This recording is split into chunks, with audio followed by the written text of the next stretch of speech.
Bazam! Shazam! I'm back. The TRG was boring. um, I've heard. I've heard that it's insanely boring. Yes.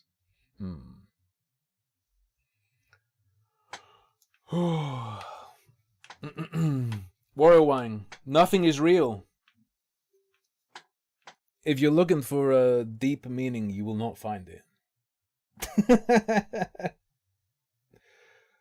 Oh.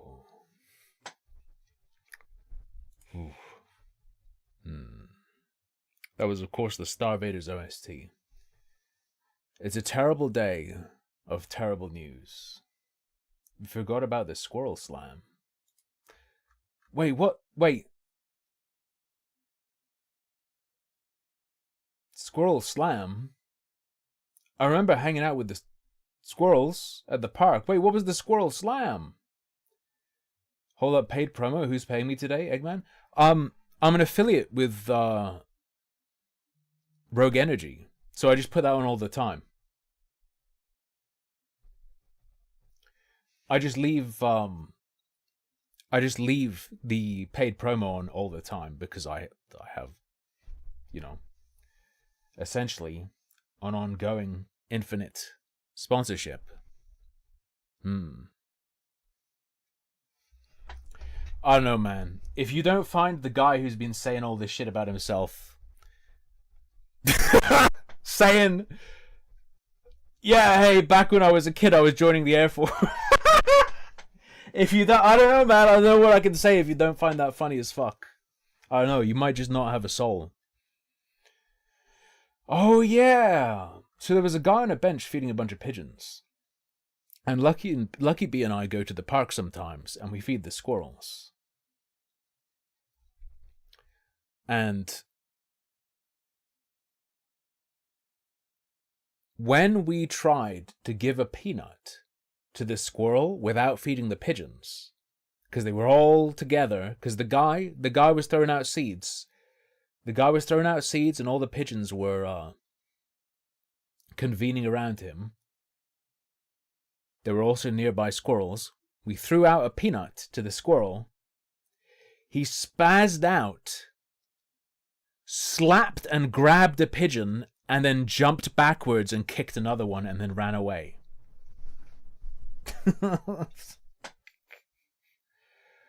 Oh. It's the most violent natural conflict I've ever seen in the UK. He just lost it. He went full brutality.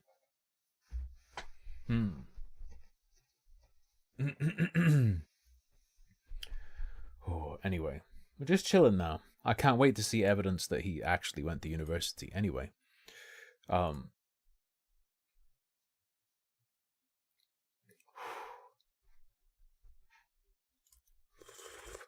horrible news. We could start looking at the Dr. K thing. Maybe we'll do that tomorrow. I don't know.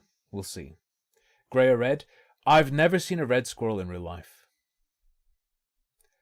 I have never, ever seen a red squirrel in real life. No, do it now? Fuck off. Do I need to do a vote? The thing is, that shit is like an hour and 46 minutes long. That would mean that's all we do in this stream. Have I seen the podcast he went on? Which one? There are loads, right?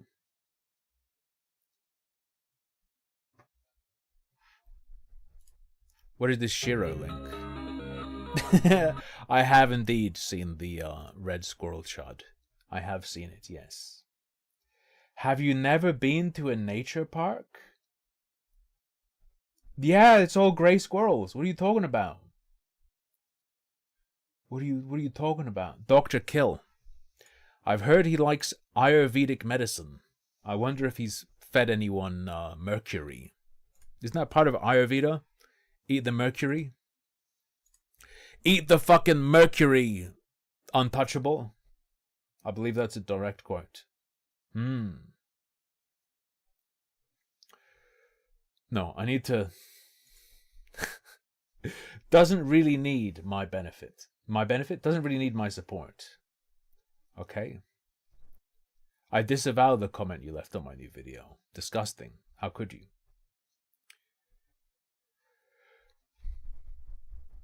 Do you remember Honest Guide? Do any of you watch Honest Guide? We have looked at him briefly in the past. You might remember, if you were there in the stream, when we saw how he showed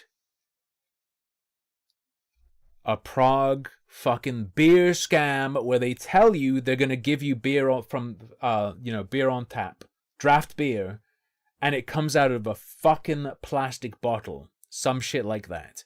And he confronted them. He fucking absolutely brutally gaped them in a 10-minute video. Obliterated them.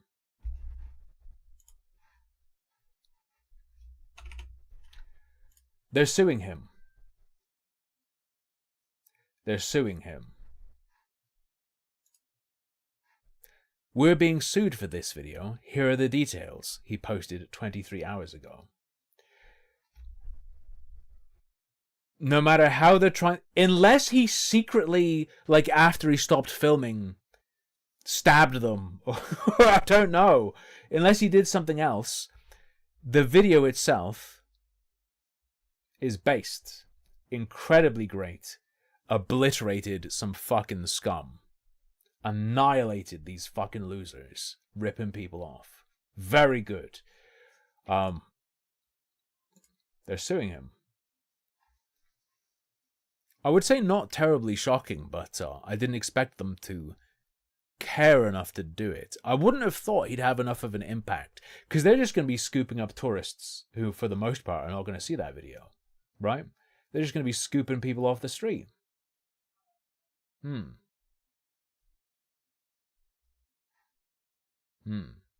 the Honest Guide from Prague, and I'm currently being sued. I actually have a court date where I will appeal in front of a judge, and she or he will rule if what we showed in our video is truth or not. Come on, man.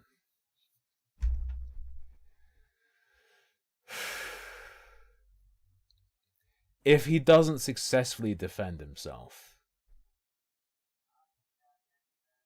Czechia must burn. Do not worry, I will not go to jail. I'm joking. I'm going to be in Czechia in, like, 3 weeks. Don't ban me from your country. Fine. We're still going to keep on doing the Honest Guide show, but it seems to me that it would be fair that we share the background story of this endless story that we're currently living. Sure. So me and Honza, we've been doing this show for almost a decade, and very rarely we would get a threat from someone, we're going to sue you. Sometimes they would even go further with actually sending a letter from a lawyer saying, we will sue you. It never got to the point where we would actually immediately refrain. Now we are. That sounds like a variation of cease and desist are being to sued. me. And I'll give you 3 seconds to guess who is suing us. Don't call it Czechia. Is that a problem? When I was looking up stuff, it said Czechia. We're being sued by Mystic Cafe, which is restaurant up at the Prague. 1.5 stars. Only a 60% chance of getting hepatitis. Castle behind me that we filmed, and we've talked about it in a couple of our videos. And it's important to say what we said in it and what we're being sued for. The first time we showed this place was in the reference of a tourist trap, where I'm explaining to you, my lovely tourists, trying to help you and save you from a tourist trap. What is a tourist trap? Now, in my perspective, it's not a place that is just expensive. It's a place that serves you lower quality for a higher price. Yeah. Something where if a local would see it... Absolutely maximizing margins to take advantage of people who aren't familiar with the territory. Yeah. They'd go, oh, and they'd go the other way, which is, I believe, the case of this place. It's a place where if you order a small beer, you actually get something that we locals from Czech Republic refer to as a large beer. And if you order a large beer, you get something that we call a tuplák, which is something so rare that I cannot even think of a restaurant where they would serve it. So that was our first interaction with this restaurant. Now, when I say interaction, there was actually a physical interaction where I asked the waiter if he can actually provide us with menus that would have prices on them. Kan je tam co není? Máte nějaký menu? Nemáte menu. And when I asked him what's the name of the place, I forgot how crazy this shit was. No, you can't know how much anything costs. Do you think Mutar is going to respond to any of the drama? Ideally, he would be legally forced to, which will be really funny. But that's very optimistic and it's probably not going to happen. he said, Pizzeria se jmenuje, jo, ta restaurace. Aha. To je dobrý název. and eventually I was yelled at, Vím, a ty děláš I was sweared at, Bloger do já tebe jdeš do prdže. You stupid blogger! I think you could get done for a hate crime in the UK. I think anything ending in ER, you get hit for. Don't think the PEO will force them to address it. I don't know. I think it's optimistic to think they will. I think it's optimistic. We'll see. was kicked out. Dobře, tak dobře. Mami, tady nemůžeme být. Not only this caught attention of our eyes, I was like, what the hell just happened? There were also some tourists who were like, Yeah, exactly. Those seats look uncomfortable. I don't want that much shag. I don't want to sit on a stranger's shag. That's absolutely false, Lucky Limes. Never lied to an employer so it doesn't matter? That's not true. That's very false. Especially if you're talking about Canada, maybe. If you're talking about Ontario, look at their history of charging people. but one of our viewers saw that video and he But- works for a company that's Is at the same time, I don't think it's particularly likely. I just want them to like tell me their opinion, but we'll see. supplies restaurants with goods. And he saw it and he said, well, guess what, boys? They ain't serving you Pilsner Urquell beer, which is higher quality beer. What they're serving there, Literally out of a plastic fucking jug. Lucky Limes, look into. So there was a politician, and so you might say like, oh, that's politician. That's a bigger deal than a YouTuber. But oh fuck, what have I done? my dad The problem with the politician saying he was an engineer is that it was broadcast to a bunch of people. A politician in a all candidates debate simply said he was an engineer, and they fucking charged him. And the only way he was let off was by making a public letter of apology. And he didn't practice. He had no intention of practicing. He literally just misspoke. And they fucking nailed his ass. But he'd flip. Now, let's move on. let me word search Pilsner. Pilsner. Falls into a weird grey area. Are you a lawyer? People describing stuff as being in a weird grey area. Is it? I don't know if it is. Why do you think that? Are you an expert or are you just making stuff up? Hang on. Motherfucker, where is it? There we go. Which is higher quality beer. What they're serving there is Branik, which is one of the cheaper beers. And what That's exactly what they're doing, Kron. And they've been sued by one of the tourist traps. That is a blatant fucking tourist trap. they're serving it from is from plastic bottles. Now, when I heard that, I said, okay, believe it or not, I've heard this story before from more sources, but I'm not the type of journalist who only relies on, oh, I got 2 sources, therefore I'm gonna publish the story. I wanted a proof. To which this guy sent me a photo where he is actually supplying. This looks like a candid capture of someone trying to dispose of a fucking body. The restaurant All the fucking plastic bottles of shit beer. with plastic 2-liter bottles that are being poured into a liter mugs, which if you're a tourist from a country where this would be normal, if I would tell this to my dad, he'd flip. Now, let's move on. I say to Honza, I said, dude, there's a story and it's developing. We gotta film this, but how do we film it? Well, we dress up Yes, he did that, Trisket. Yes, this is him. as tourists, or Hansa does, and we actually film a situation where Hansa walks into the pub, he's offered a large beer, and he gets pour from a plastic they caught it. bottle into a liter They caught the Oblivion NPC ripping them off. mug. Now, if I were you, I'd open that video I'm talking about in a new tab, so you can go back and forth between what I'm saying and the fine. video. You can watch the whole thing, I so you remember it get more the or less. whole picture, because the lawsuit does refer a lot to that video, though I'm not sure they actually watched the whole thing, to be honest. Because at the very end of the video, I'm saying, there's nothing wrong with that, which I have on my t-shirt printed now. There's nothing wrong with that, yet they're suing me for it. Lawsuit. Many different points. What if I told you that I don't know Czech law? If it's like the UK, you can say something that is absolutely true and give no opinion at all. You can literally just make a statement of pure fact and be liable for damages if the truth harms someone. So if the Czech Republic has anything like that, then I don't know. I have zero clue about anything regarding Czech law. I have no idea if that protects him if he said there's nothing wrong with it. In the lawsuit, if you're a lawyer, you can imagine words go, like he used this word and that word. I'll go to the important ones, or the ones that repeat. So the term that repeats a lot in the lawsuit is a tourist trap. Like what you'll see sometimes is someone will try to go for like criminal damage, and then they'll be like, well, they didn't break the law or anything, didn't do anything wrong, they're just stating the truth, blah blah blah. Okay, you actually damaged me, regardless of it being the complete truth.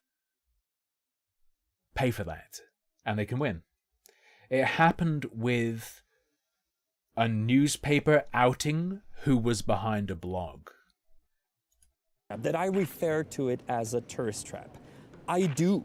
I believe it is a tourist trap. I've defined it. It has been defined by tour guides. It has been called that by people that have visited the place, which we can look up and have a proof. So yes, I'm not gonna dispute that. And if I'm gonna be asked by a judge, like, did you say it's a tourist trap? I'm gonna say yes. And I believe it is. It was found that nothing the paper did was in any way a violation of the guy's right. They didn't violate his privacy. They didn't do anything wrong. They only used stuff he'd posted himself to point out who he was. It was like a police officer writing a blog anonymously, and they outed him and who he was by just pointing to stuff that you could easily find. And it was found that they hadn't done anything criminally wrong. They hadn't violated his privacy, whatever. But literally just because it caused him harm, they had to pay for that. I have a reason for that. Also, when I first were in contact with the owner who's suing me now, and we were on the phone, I gave it a little question mark at the end. I said, To vaše restaurace je turistická past. Ale já nevím, proč si to všichni myslí. Já fakt nevím. You just check the Defamation Act? That's because the problem isn't that it's defamation. so it's not like I'm the first person to show up in front of her door and call her place a tourist trap. She has heard it before. The lawsuit claims that I'm very popular among people who trick tourists. And again, to that I'm gonna say, yes, I am very popular among people that trick tourists. I mean, sometimes they run really fast away from me. And to prove that, let's go back to the previous video where when the guy recognizes me, he tells me to fuck off. That's why I send Hansa. And we'll get back again to the fact that it is a huge difference if I go to a restaurant. No, Penguin, you're not understanding. It's not illegal. They just sought a civil remedy for damages. Different. People act differently than when Hansa goes there. Sorry? Defendant claims that he didn't receive menu with prices, but that is not true, because if we go to 509 of the video, he receives a menu with prices. That was me, not Hansa, nor me when I was there in the first place when they didn't recognize me. But let's go a couple seconds before 509. Hello, you have tab beer? It's not that the court will say it's not a crime but you caused damage. you can go after someone for damages for doing something that isn't illegal. Essentially. I'm not a lawyer though, but I've seen various cases of this occurring. Yeah, yes, we have. And you have Pilsner tap beer? Yes. Okay. Takže... Kluci z Prahy. Jo, vy nás znáte, kluci z Prahy? To je super, já jsem Jarek, dobrý den. Dívala na YouTube. Jo, to je super. Hear what the girl said? She goes, "Oh, it's you, the guy from Prague," which is our Czech name for the honest guy. She recognized me, therefore she was acting. I can look this up real quick. Sorry to interrupt the video and pause Andy so much, but it's what was it? Is it author of a blog versus the Times?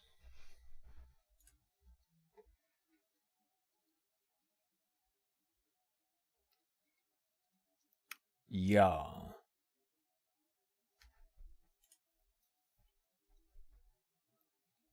Hang on. So the author of the blog tried to the author of the blog sought an injunction to prevent publication of his identity. It was found that the publication couldn't be prevented. There was nothing wrong with it. There was no violation of privacy. He had no reasonable expectation of privacy. But then separately afterwards, he went after them for damages and won. Is my memory of this.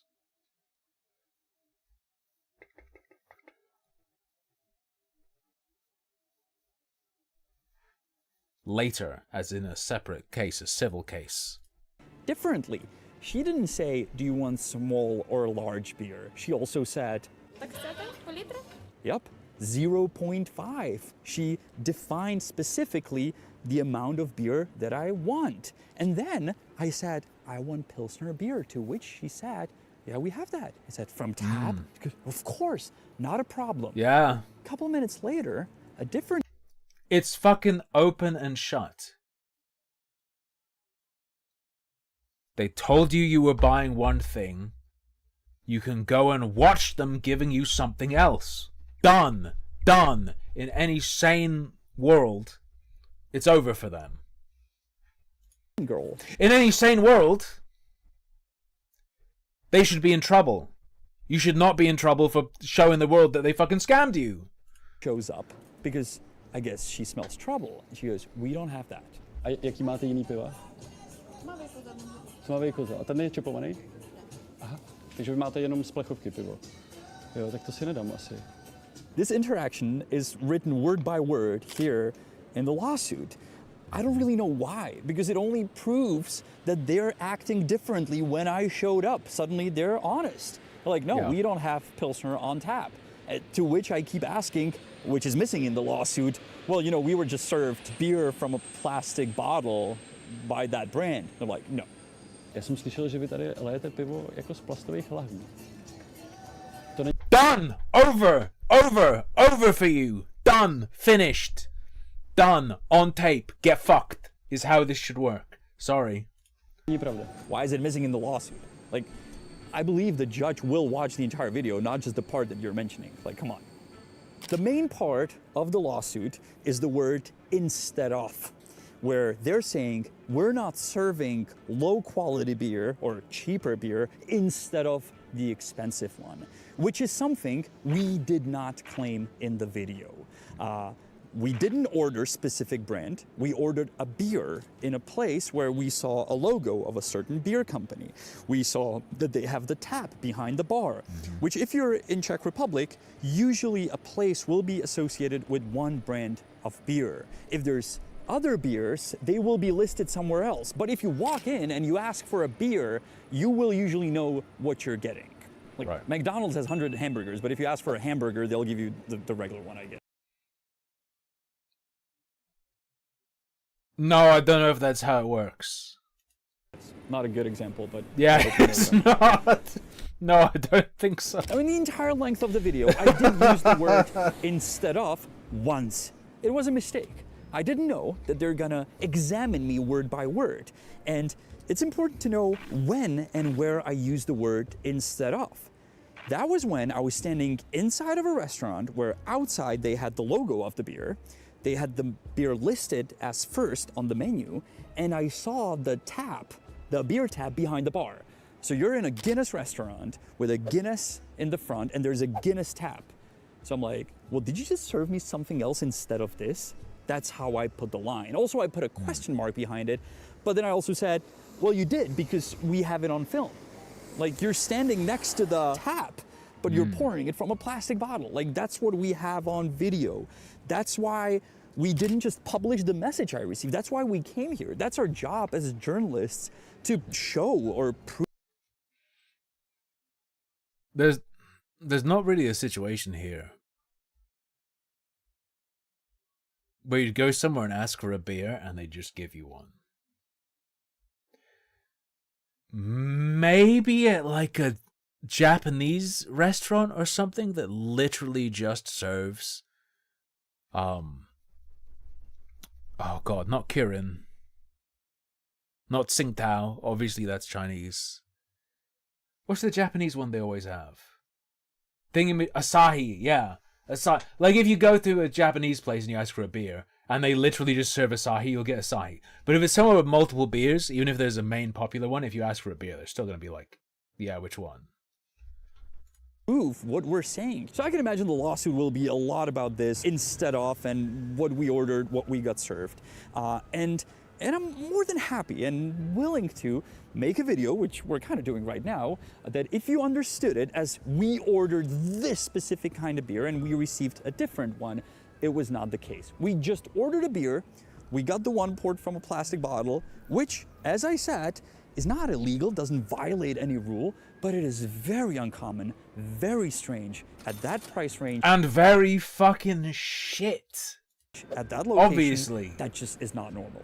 This part of the lawsuit I kind of understand, but then there's parts of it, different paths, that just don't make sense. I do go to podcasts. I don't want to bother you with those, but I've been recently to a one called Hypecast, and I've been talking about this lawsuit, and I was very careful what I was going to say, because I know they're watching us. They even subscribe to us on Patreon, so they know what we're doing. Oh. Dude, there is a storm coming. Patreon.com/honestguide. Please help me. The plastic bottle beer scammers are coming for my coming for my golden pouch. Yeah. Ooh.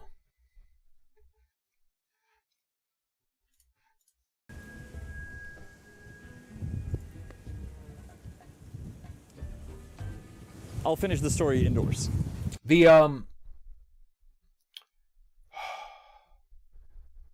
The initial case I don't think was defamation though, was it? Whatever. Maybe I've got the wrong case. Where was I? Podcast. Now, I was as a guest at a podcast, and I was because it's not defamation at all. Like, the problem isn't, like I was saying, the problem isn't defamation. The complaint was violation of privacy, not defamation. I was talking about people saying things that are true and you still get in trouble for it. quite nervous at every word I'm going to say about this lawsuit because you're... And not criminal. So we're not talking like exposing credit card numbers or something. We're talking about saying, hey, this is the guy writing this blog. We can tell because he fucked up. On a podcast, and you know, sometimes they will cut it out. So I was careful. And they asked me about it, and I said, you know, funny enough, this business, this restaurant is now closed till the 30th. I'd be just fucking misremembering there being a further case regarding damages, though. Of February. Ha ha ha. You know, February only has 28 days, 29 occasionally, once every 4 years. This made it to the lawsuit. No kidding, man. In the Hypecast program, the defendant, me, says that the business of the lady is closed until February 30th.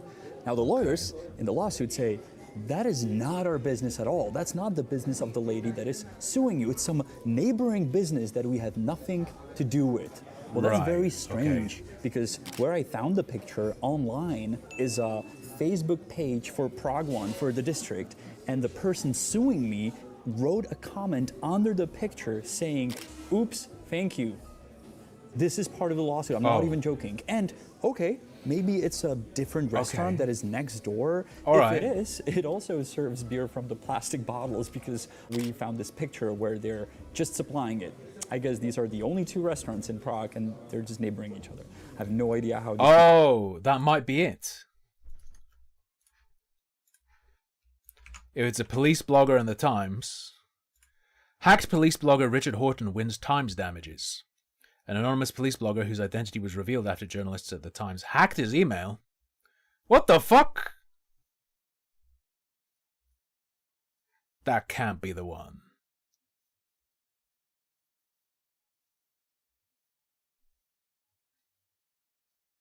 I thought they didn't fucking do anything against the law. Yeah, this is something totally fucking different. I think I heard it's like a fucked up telling of this. I was under the impression that they did not reveal his identity by, so it was for revealing the identity. No! It was for fucking hacking him! Presumably.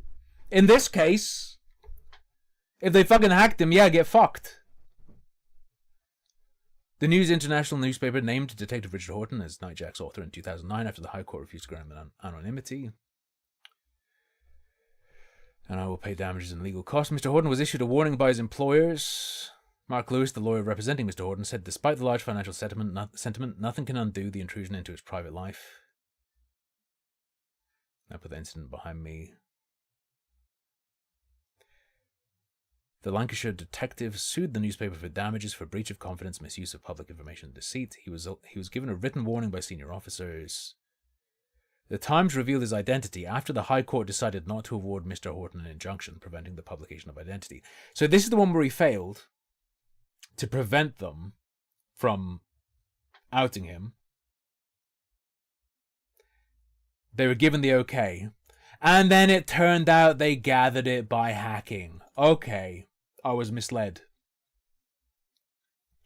My understanding, because I was shown how it could be done, was that they discovered his identity via his fuck-ups. I didn't know they hacked him. Confirmed a settlement had been reached, although could not comment further as police are still investigating.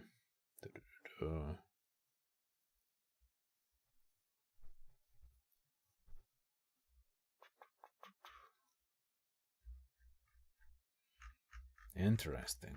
Okay. The reporting I remember, which may have even been from prior 2012. No, it wouldn't be from prior. What am I talking about? My memory of it was that the claim was they had the first matter where an injunction wasn't granted to prevent them from identifying him, but then when they did, because of the harm it caused him, he went after them civilly and won. I didn't remember. I either didn't remember or didn't know that they fucking hacked him. I didn't know about the hack. That changes it. Never mind. Coming out. Ah, wrong one. Jump scare. Makes any sense to put in a lawsuit, but it is. So if the judge is going to ask me, did you say that? I'll say, yes, I did. Because I found it online and I found the person suing me's comment under it saying, oops, thanks. As in like somebody took a picture of a funny, I mean, this is just ridiculous. Another detour to another video that is mentioned in the lawsuit is how free shots ruined Google reviews. Again, this is based on a fact that we found a review under this. The shots are very average and undrinkable. Don't. If somewhere offers you free shots, probably do not drink them. I've seen in the news, Bali, I think, had a massive problem with this one place giving out free shots that just fucking killed people. Some of that shit is homebrew. Homebrew, absolute fucking gut rot. Mystic. Scary.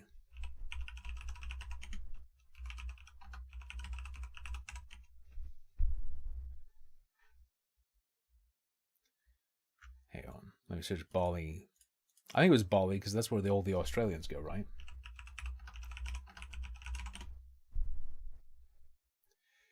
Yeah.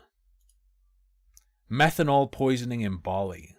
Spooky. Drinkers Paradise Pub. Here, enjoy the free shots. Just obliterate your stomach. coffee restaurant where the reviewer says, I was offered a free shot to write a review. Therefore, we talked about it. It violates the terms of Google. That's why we also mentioned it. Yet another thin line that sort of goes through the entire lawsuit, a silver lining, is that the things that we're mentioning in our videos cause damage to the reputation of this business. Now, yeah, that's what I was imagining might be the case. You absolutely fucking obliterated their reputation, but not wrongfully.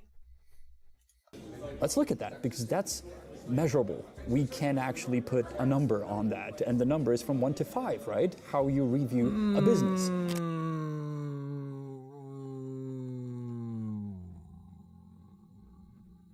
Maybe it'll work.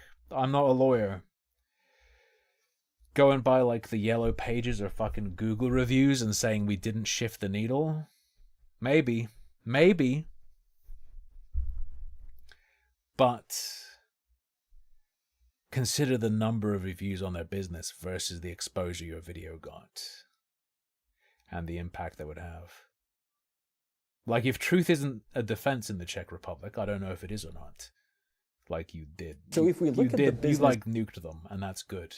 Review, before we made any video about it, the rating was 1.2 out of 5. Like, I hope this defense works, but I have no idea if that's legit in a court in the Czech Republic. 5 stars. What's it now? It's 4.2 stars. It's Oh, okay. They fucked themselves with scam reviews. Okay. You destroyed our reputation. Look, I didn't expect this twist. better. And are we That's fucking fake, by the way. sad about it? No. Are we happy about it? Yes. Are we happy that there's one less tourist trap in the city of Prague? Oh my god, that's why we make this show. That's why... Yeah, okay. It's great now. It's great now. Come on, honest guide. Yeah, these totally real reviews show that we didn't impact their reputation. Because look, how else could it have... That's the core of our ideology, let's put it this way. The fact that you will be able to travel as a tourist to tourist trap-free zone, tourist trap-free city. Trouble in Tourist Town. Is something I dream of. So again, this is not something where I'm laughing at the business or laughing at the lawsuit. I am, though. I'm just pointing out that if they're saying our reputation went down, it is not true. The reputation went up. By this metric, okay? By this metric. I hope this works, because that's really funny. More than 1,700 reviews very recently popped up in the business that are... More than 1,700 reviews popped up within the same minute. very positive. People are loving it. Very good. And that's great. And there's no irony in my voice. Nothing. Yes! You're pushing it, buddy. You're pushing it. I don't know what's it like in your country, but here if somebody sues you, they also suggest what the ruling of the court should be. In this case, they want, obviously, the videos deleted, and not only the videos, but also various Instagram and Facebook posts. And if I'm looking at them, there's a lot. Hamza does a great job promoting our show on social media. Posts like, yes, you can't trust Google reviews. They want us to delete things where we point out things that you will need along the way as a tourist, as a traveler. They want to shut us up. Like, shh, don't say that. Don't say that you can't trust Google reviews. Don't mention this. Don't tell tourists that the normal size of beer is half a liter and not a liter. Like, we don't want you to say that. And we're gonna do exactly the opposite. If our job as guides and as journalists, that's one thing, but our... Say this after you've won, okay? Say this after you've successfully defended yourself. What are you doing? I believe, or that's how I feel it, our main job is to tell stories. I'm not a lawyer, but I personally would not be saying this until after I'd fucking won. I would not be going off and saying, no, I'm going to do it more. People have been telling stories Just for, in case. forever. You started at the Bonefire, and we're finishing up here on YouTube. And Bonefire. this story, where we keep on saying because it's developing.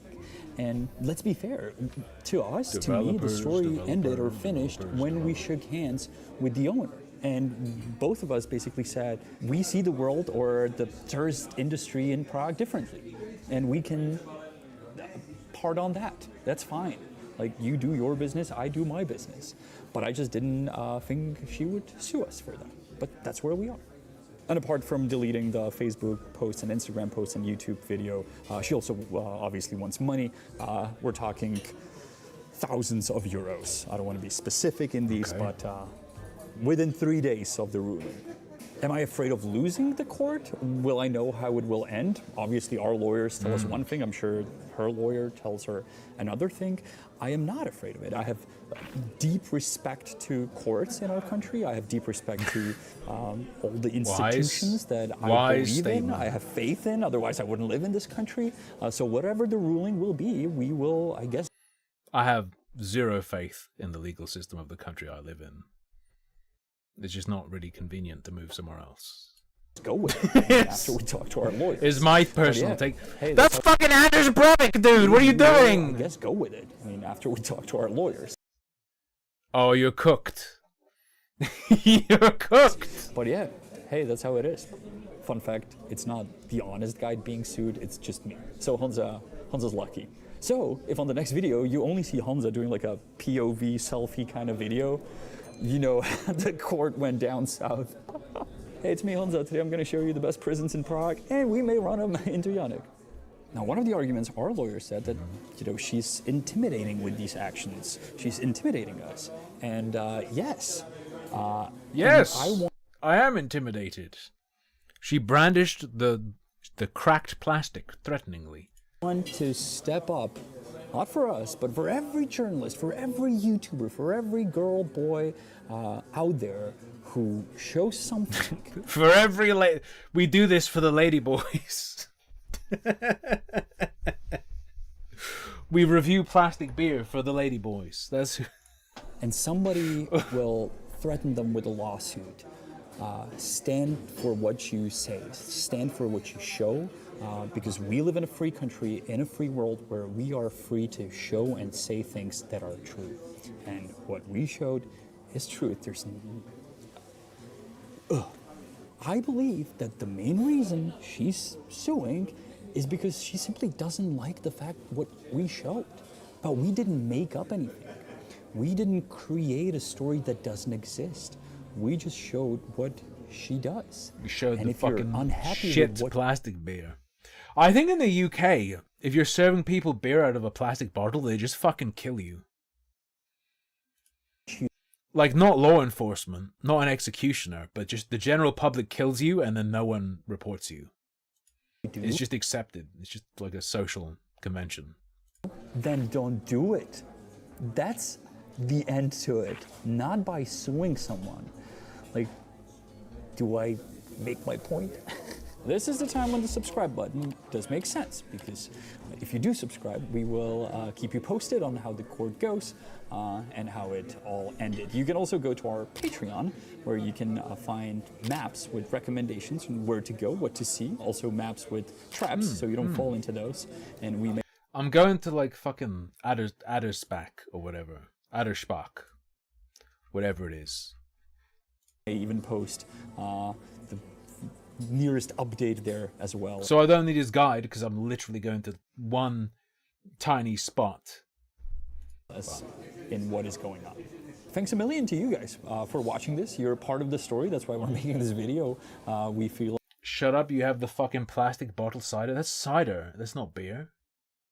Called Mr. Freeze. We got Mr. Freeze. We got White Lightning. That's not for people to drink. The massive bottles of gut rot cider that are plastic bottles are to kill hobos. If there's a hobo hanging around, you give him £5, he goes and buys 5 bottles of shit cider and kills himself. That's what it's for. Like, it's like you're going, Oh, you're saying you don't serve beer in plastic bottles? Well, you serve pesticide in a plastic can. Yeah, it's for killing things that are pests. That's not a drink like beer is.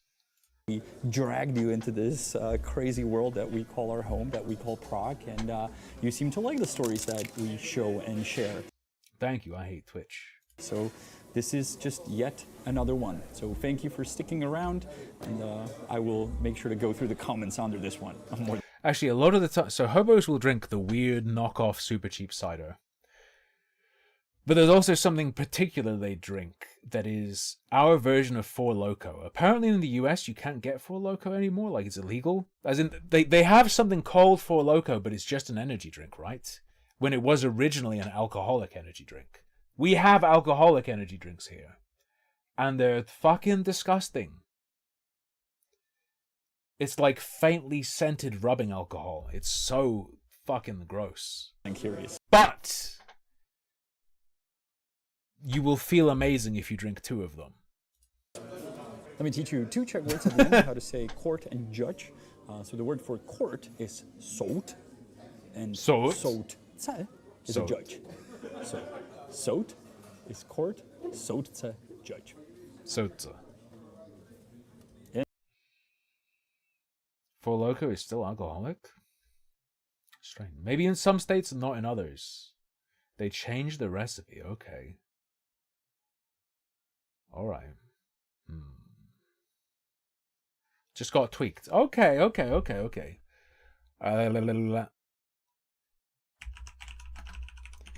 Our version is called fucking Dragon Soup. Dragon SOOP. They have a version in a fucking bottle?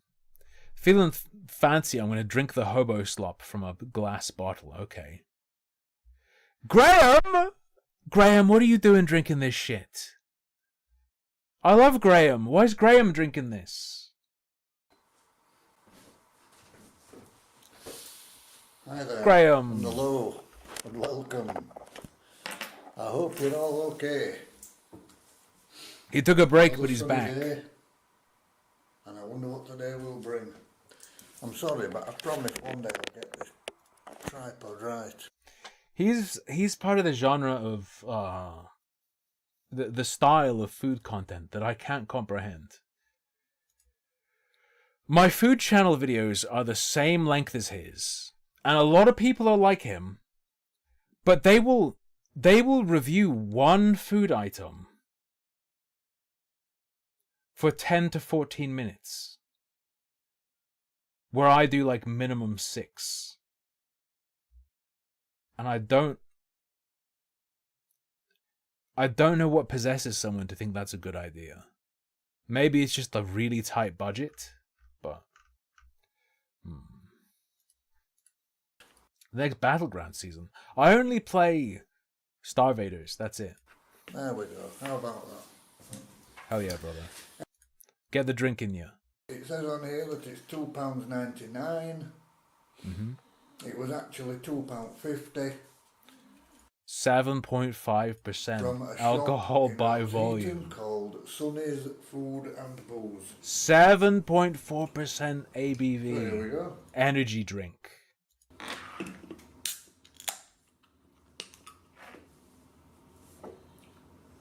Let us see what it looks like, my brother. Probably, yeah. You know it's going to be the most unnatural shit you've ever seen. It's probably like a 500ml can, right?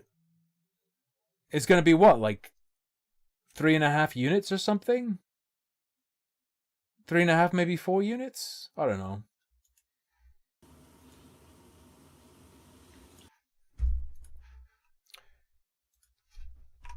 $500 ml of 7.5%. Was it 5 or 4?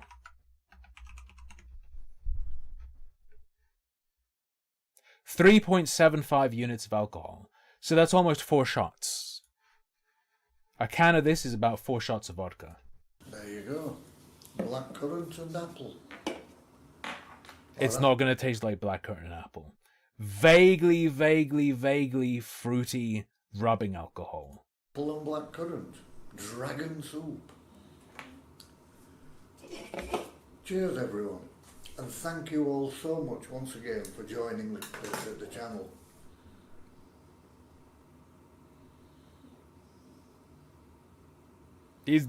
Graham, stop! Your liver, dude.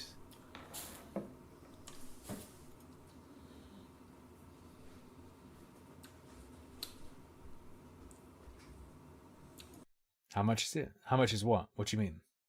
That is lovely. A very pleasant drink. I would imagine sat under a palm tree on a lovely beach. That would make most beers over 3 shots? You think most beers are close to 7.5% ABV? That's like a really strong beer. Somewhere listening to the ocean. And one of these, and you'd just be able to drift away. It's great. Really is great. Like a lager is like fucking 3%, right? 5%, okay. 500 ml, 5% ABV. 2.5 units of alcohol. If you're getting like a 500 ml can, if it's one of the small ones, if it's a 350 ml can, like a normal can, then it's why won't it tell me? It's not doing the maths. Whatever. 1.75 units. I know that alcohol's not good for you, but I am also a firm believer that if you do things in moderation... Oh, the price. Sorry, babe, I didn't realize you were asking about the price. $2.99 normally. It's okay. Stone Old Guardian Barley Wine.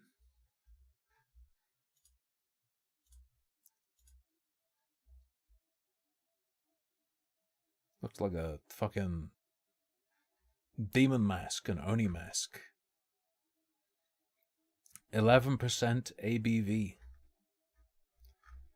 Arrogant Bastard Ale.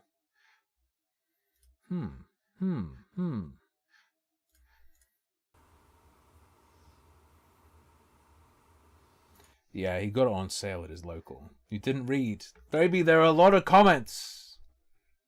If you want me to read fast, you gotta type fast.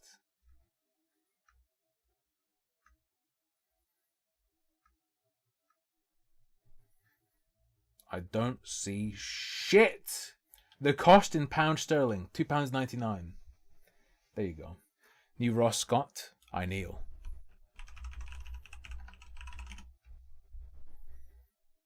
Stop Killing Games wrap up. Let's fucking go. Not sure about that as a flag for SKG though. Not sure about this flag. Hey, this video is a bit awkward since a little over a month ago, I made one called The End of Stop Killing Games. And this is a wrap-up to Stop Killing. Tim missed when a zoophile showed up in chat that one time. What, the guy with the, like, muscular bear avatar? Games. In my defense, when I made that, I really did think that was close to the end for what Stop Killing Games could influence. But since we didn't accomplish everything, I wanted to go down swinging. Well, through dumb luck, that video swung so hard it changed the timeline. Yeah. So now I should probably do a different one. Now Spider-Man's real. we have gay Spider-Man now. Alternate universe. He doesn't have Mary Jane. Just to let people know up front, this video isn't that important. It's going to go over various things, but nothing earth-shattering. Yeah, in fact, let's get the important stuff out of the way. It's only a few things. If you're in the EU, you can still contact members of European Parliament to support the Stop Destroying Video Games initiative. And you and people from several other European countries can demand can total add a game dev comment death to the at any Digital moment. Fairness Act, asking politely if they can add protections from publishers destroying video games you've already paid for. And I guess if you're in the UK, you can still contact members of parliament to support the government petition to stop destroying games there. Though I won't lie, Oh, glad you enjoyed it, Zero. The only real reason for me posting that video today is so I could put that clip at the start. UK situation is a lot iffier. Finally, this one's a shot in the dark. As it always is. As it always is, Ross. But I've been advised if anyone has connections to the EU Commission, specifically mid-level admin workers, that could be very helpful. You can contact me or the official spokesperson. His contact info is on the initiative page. Okay, that's it. Nothing else I'm going to say here really matters much. So if you want to stop watching, that's fine. I guess first off, thanks to everyone who's assisted with the Stop Killing Games campaign. We're still helping. It's involved literally millions of people at this point. On one hand, I'm really glad we got the help we needed. On the other, I have heard of Cooking with Kay. You can't watch her shit, you will get struck. I believe she's that one, yes? Still can't shake the feeling of how stupid this all is. Not people helping, but that we have to fight for any of this to begin with. The issue of not destroying games that people have already paid for in a... Sorry, Ross. I could do a cooking Cooking with Kay, and then just not have any of her footage in it. So essentially I've made just a nice cooking video. For anyone who's new and doesn't know, I sometimes do cooking videos. Business bigger than the film and music industry combined, Cooking with ketamine, when the whole thing is entirely preventable, has always struck me as crazy. True. I still view this like Bonkers. Fighting for the right to have plumbing in your home, or to demand that... I'm not seeing it. I'm not seeing it. bread you buy shouldn't be filled with sawdust. Our games are always going to be the equivalent. Like, AAA games are always going to be the equivalent of a bread filled with sawdust, though. They're just not allowed to take it away from us once they've sold it to us, okay? And no, not just a label telling you that your bread contains sawdust. There is such a thing. Cosimo the Bard fed the streamer $1.99. Have I heard of Malort? Have you heard of Malort? No. Unless you mean Milord. I have not. Chris Kelly fed the streamer a Hello, 2-pound superberry. Meme Copium is a big fan of yours and sent me here. Hello. Welcome, Chris, and thank you for the £2. Upstate New Yorkers can cook? I thought you guys only like beans. I don't know if I can... Look. I can cook as a cook. I am in no way, shape, or form a chef. I can cook very basic things. I can sort of follow, like, beginner to intermediate recipes. I have no cooking skills. I can just read a fucking recipe. That's it. And, you know, the bare essentials. I know how to make bread from scratch. I can fry an egg. As minimum standards for many products. I've got a small repertoire of, like, family meal recipes. So this entire movement has never been a calling for me, and still isn't. It's more like this particular practice has annoyed me way more than the average person, and I just want it to go away so I can spend my time on things I'd rather be doing. However, through dumb luck, I've been in a unique position to attempt to end this practice, and I knew I would feel like a giant hypocrite if I didn't give it my best shot. So I guess first, why don't... Smoky black licorice liquor. I love licorice. I absolutely adore licorice, so, you know. Polly McCoy fed the streamer a $2 superberry. JebCon 2024. We will never forgive and forget. Good. You shouldn't. Start thinking about grabbing a shower. Oh, I need to check out what that AI summary thing you sent me was. I meant to, buddy. I just play Star Vaders at the moment, though, and there's a lot to do in that game. I'm nowhere near done. Someone said something else. You like to make your own sauces. If I'm going to make chicken parm, I make the sauce from scratch and stuff like that. Sister Godiva fed the streamer a Not gonna 50 happen. Swedish kroner superberry. Expecting a Julia Child's beef Wellington next time. Look. Cooking and following a recipe is one thing. Cooking, following a recipe, and filming it is another. What a nightmare. What a nightmare. I'm thinking of getting an iPhone, though. I'm thinking of, because I've been making a lot more money recently. Get fucked. Pirate Software and Mutahar. I've been thinking about splashing out on an iPhone to have my food channel look even nicer. Don't get an iPhone, but apparently they're just like the best camera. I was looking at the DJI Osmo camera. I was looking at the DJI. I will drink your blood. If you fucking suck on the internet, I'll destroy you for my personal gain. Just to be clear.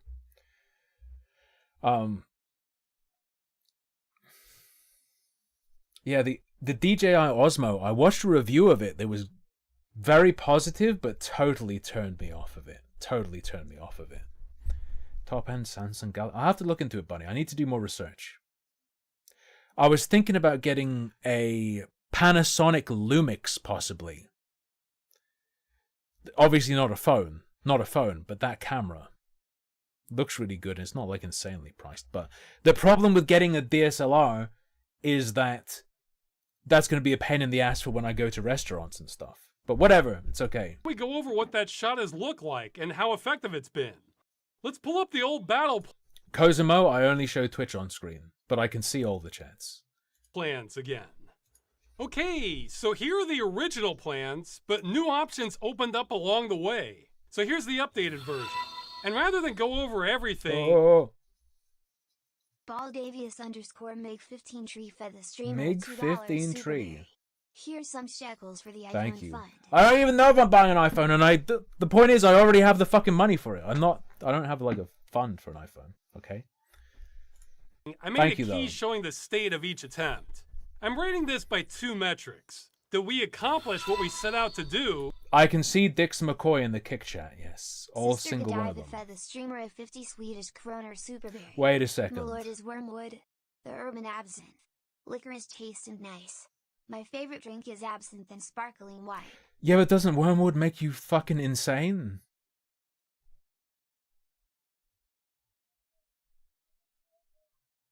What?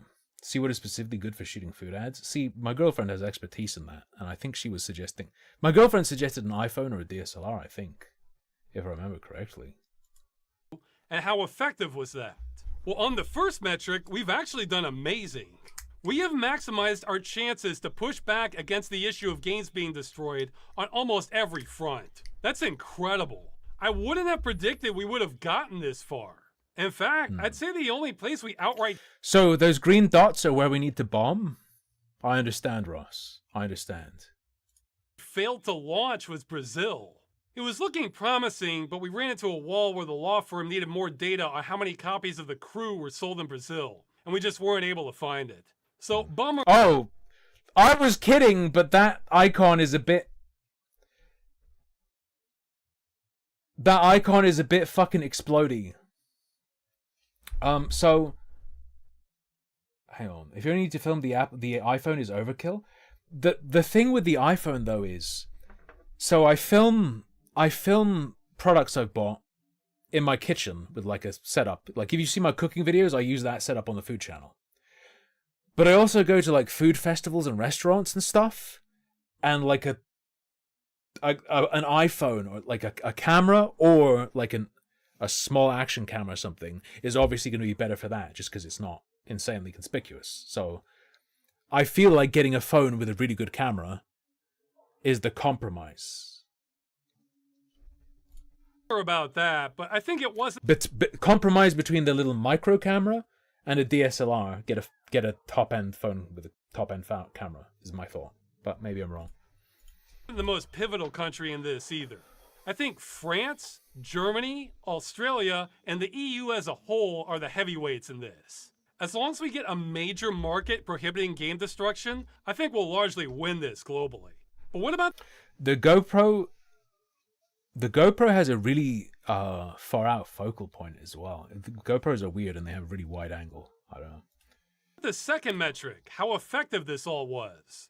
Well, some were outright failures, some of which were kind of expected, but by and large, we still don't know. All the consumer agencies are still investigating this. The digital fairness... Oh, sorry, Ross, to keep interrupting you. That fucking pervert rapist camera You know the one. You know the glasses that everyone's freaking out over that film in really high quality inconspicuously, and you can like go tap tap. That looks fucking sick. I want a pair of those. The only problem is I need to get prescription lenses for it. They created glasses that don't work for people who need glasses. This act is still accepting comments. Hell, even for the European Citizens Initiative, we still don't know if we actually got enough valid signatures. Though I think we probably did. So as you can see, a whole lot of the campaign now involves waiting. Bro, if we don't have enough SIGs at 1.4 million, the EU is finished. We're coming for them. And government does not move quickly. But seriously, I think we've done about as well as is humanly possible given the landscape. Especially considering that I'm just a friggin' YouTuber. I think all this stuff we've launched are our best shots. I don't see lots of new stuff on the horizon later. I think we either win on at least one of these, or if they all fail, then it's over. Besides the Digital Fairness Act, the only big one I think just use contacts. Yeah, the camera contact lenses. Yeah. I still have any Perfectly influence safe. over is the European Citizens Initiative. However, since the signing period is over, we're entering a phase where things like counter-lobbying and political connections are most important. And frankly, that is not my department. I know nothing about that. Though some political insiders do, and they're advising the official organizers. I'm not even aware of all their plans, but even if I was, I probably wouldn't say what they're up to. Ever since the industry took a shot at us with fabricated That's what I was claims, thinking, Miku. I've been acting a little bit like I've been Mirandized. So on some parts of this, I may be very quiet, since I know someone is trying to use that against us. If the insiders have requests from me, I'll probably follow them. But this is turning into a game I'm not qualified to play. I am qualified to encourage people to... Contacts under the cam glasses. I don't know, man. I feel like attaching cameras directly to my eyeballs is less crazy than buying a pair of glasses to put contacts on under. I don't know. Sign a form. That's more within my skill set. I don't have a timetable on the initiative since some of it is out of our control, but it's going to be months down the line before there's a hearing. I probably will be assisting the organizers with notes and talking points for when they go to the EU Commission. Assuming they do. I mean, we're probably safe with the signatures, but if we don't have a million valid ones, none of this part matters anyway. True. That's why we have alternate plans of attack just in case others fail. Oh no, he's gonna put up another map with a bunch of explosions all over it. That's where my mind is at, but if I confuse people, here, I made a chart of Ross vision on how I see the campaign right now. That should hopefully clear it up. Gotcha. Now someone asked, hey, since you're winding down your end of things on the campaign, can you pass the torch on this or let the community take over? Yeah, sure. You don't even have to wait on me, really. I actually have someone in mind who might be great to lead or help lead things in the future. It's the same person who... First-person harmful opinion streams that go hard. I've done plenty of those. Did you know? I've done first-person IRL streams. Helped organize things to contact TV stations and was talking about a possible watchdog group if the initiative did pass. People So he's don't had like a it, good though. idea. People don't like it when they know there's someone live streaming with a fucking camera on their forehead pointing outwards. They do not like it. Ideas. As for the community, I'm afraid I don't have a solid plan for that as of yet, other than it's being sorted out. A lot of people are helping with that. Yeah, in fact, I'm not even in direct control of the website, so it may be outdated for a few days while the person I'm not who even does in maintain it direct is control working of on my it. hands. Now, I am pessimistic on how much we can do beyond the action we've already put into play, but I'm of course in favor of people continuing stop killing games related things if they want. Speaking of related things, I've received a lot of questions about the current Steam and itch censorship You mean going first on person right is in first person, like an FPS? Yeah. So I had IRL streams where I had a camera pointing towards myself attached to a tablet I had hooked to my hand. But I also had a headset where the camera just pointed outwards from here, so it was like you were looking through my eyes. now. I am not an expert on that, but I can talk about how it relates to us. I have some good news and some bad news, and I think some more good news. Okay. The good news is Sandwich. if a storefront removed your game and gave you no ability to back it up and continue running it without further support, then that is exactly the situation Stop Killing Games is trying to address. We've been mostly focused on games that have the online dependency built into the game, but if a store gave you no notice before removing your game, then yeah, it's the same problem, just a different flavor. The game you paid for was taken from you. Now, stores could still remove access to games you paid for, but they would have to give you 30 days notice or something, and the ability to back it up and keep running the game before something like that would be okay. So while we can't address this situation now, because again, government moves really slowly, yeah, exactly, what we're doing could partially protect against situations like this in the future. Now, the bad news is Stop Killing Games would do nothing to prevent companies from delisting games. That's because to solve that, you'd have to create law mandating stores keep selling games. That seems unreasonable and unrealistic. We're also not addressing Visa, MasterCard, and PayPal's grip on entire world commerce, because that sounds like a way, way bigger scope than anything I could ever deal with. True. One of the reasons people are like, "Oh, you wanna stop games from getting killed? You should be. Solve fucking world hunger first. Cure AIDS first. No, I think I'll just fuck around with video games, thanks." The reason Stop Killing Games has made it so far is because there are gaps in the law on the issue of game destruction. We're shining a flashlight on a practice that may already be illegal. I can't even imagine where you would start with trying to rein in payment processors. That said, this censorship problem has gotten a lot of attention. So hopefully smarter and more experienced people than myself know how to push back against this. But even if they don't, I think this is a problem that will solve itself over time. That's because both players and publishers want to buy and sell the games that are being censored. So that means there's real market pressure to find a solution. In fact, I've been... How many big guys are getting censored though? Consider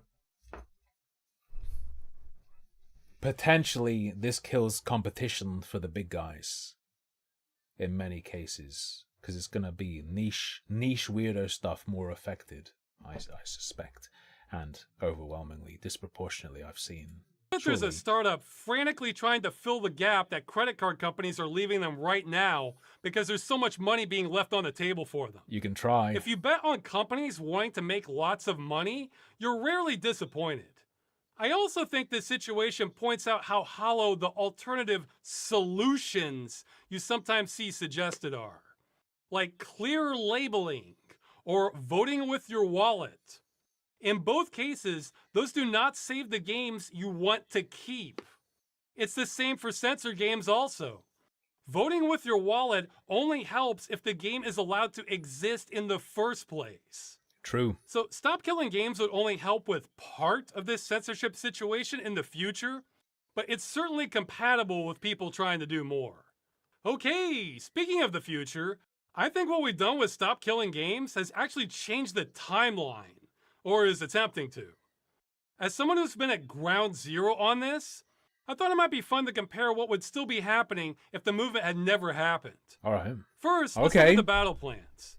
How many of these would still be happening without us? How many of these countries would still exist? Oh, yeah, nothing. None of this would be happening. Stop Killing You Games look like a clit, says Tyrone Joel. Impossible. If I did, you wouldn't be able to find me. Is taking credit for getting all of this rolling. If you don't believe me, I encourage you to look at any news related to saving your games prior to January 2024. I feel certain without us... You can't see, but this guy on Kick responded with, "I find my mom's easy." Brother, what the fuck? have been just another shutdown. Fair enough. Like Darkspore, Fair enough. PlanetSide, Asheron's Call, Dust 514. I mean, if any game was going to get people motivated, I would think it would be Overwatch. It sold over 50 million copies, was destroyed, and... Sorry. I've never had someone clap back at me by saying they fuck their mom, their own mother. I've never... People just accepted it, best I can tell. I think it didn't have the same legal openings that The Crew did, but there wasn't an upswell that led to any big action that I'm aware of. I think if we hadn't acted when we did, then game destruction would just continue as usual, the same way it did in 2023, 2022, and so on. I really believe this movement was our only chance on this. Oh, sure, there would be other game shutdowns, but then people would just accept them too, like there's some sort of law of nature. Hell, some still do. You know, I never expected a penny arcade comic on this, but I love the write-up underneath it. What we've been conditioned to believe is normal simply isn't. The purpose of the campaign is to give you what you already own. It's a bizarre state of affairs. The part about conditioning is so true. From my perspective, it's felt like lots of gamers have gotten brainwashed on this over the years. It's true. Have you seen the couples in all Western ads? I really feel like we're defying the odds by getting people to wake up. So what didn't we change related to game ownership? Well, there's a few things. That bill in California doubling down and saying you own nothing, but that there should be clear labels about you owning nothing would still have passed. That was mostly from Sony pulling movies off its platform, not us. The court case against Ubisoft in the US might still have gone through. It depends on how motivated the plaintiffs were by the movement or not. I unfortunately think that case has no chance of stopping the practice of game destruction, but we weren't behind that one. Server emulator attempts on The Crew would still be happening without us, thankfully. The US Copyright Office would still have rejected the Video Game History Foundation's attempt to get extremely meager exemptions to the DMCA. And yeah, I think that's about it. We can take credit for pretty much everything else related to pushing back against game destruction from 2024 onward. Hell yeah. Unless you forever. think that Concord is the spark that would have rallied everyone to push back. Or hey, Anthem, no. That too. True. No. Think of how valuable Concord's existence would be. There's like an entire class of person we could ostracize from society or exterminate. And that is, after Concord is out for 3 months, anyone who boots that shit up gets a bullet.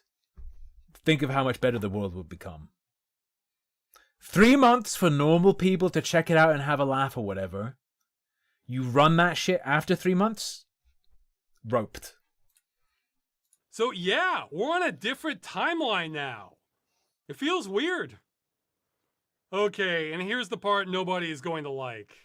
I have been exhausted almost every day for over a month now. This is what I'm looking like almost all the time now when I'm not on camera. I know a lot of people found out about Stop Killing Games just recently, but I've been going at it hard for over 1.5 years now, and I wasn't exactly well rested prior to that. Yeah, he's rotting. He's breaking apart. When I made the first end video, I thought I would get a break afterwards. Nope. It's been unending overtime because like hell I was... Ross, they're in your walls. ...gonna miss the surprise mechanics woman is in your fucking walls, dude. ...opportunity to actually turn this around. But man, I am feeling it. There's been something that has to be done every waking moment since then. And I have no room to complain either. I'm the one who brought this on myself. Well, no, the industry brought this on all of us, but I'm the one who decided to get in front of it. But since I have been getting worn the hell down. This may sound crazy, but I'm actually at a point where I'm becoming numb. This might sound crazy, but I'm at a point where I can see all of the cats that live on everyone's ceiling. As to whether we even win or not. If I stay up for 1 more week, I'll understand the true nature of reality. If we win, great. If we lose, but I still gave it my best effort, I can live with that. But what would drive me crazy is losing because I dropped the ball on something I could obviously fix. For example, if a regulator gets bribed by the industry, I have no influence on that. But telling people there's a way for our issue to be a rider on the Digital Fairness Act if enough people comment on it, yeah, that is totally something I kind of had to do to maximize our chances. Sure. So I kind of either need to win or be defeated. In between just doesn't work for me. I mean, even if we lose, I want everyone involved to own it. So Cosimo the bar fed the streamer $1.99. Sounds about right. Superberry. Ross had a normal shaved head before SKG. Sounds true. Fact checked by true American skull patriots. the EU says they're by true American bald eagles. There's no problem with publishers killing games you paid for? Fine. I want to hear them say that terms like these are considered legal and completely fair under direct. Same. People are honestly still talking about Gamergate as if it was a horrifying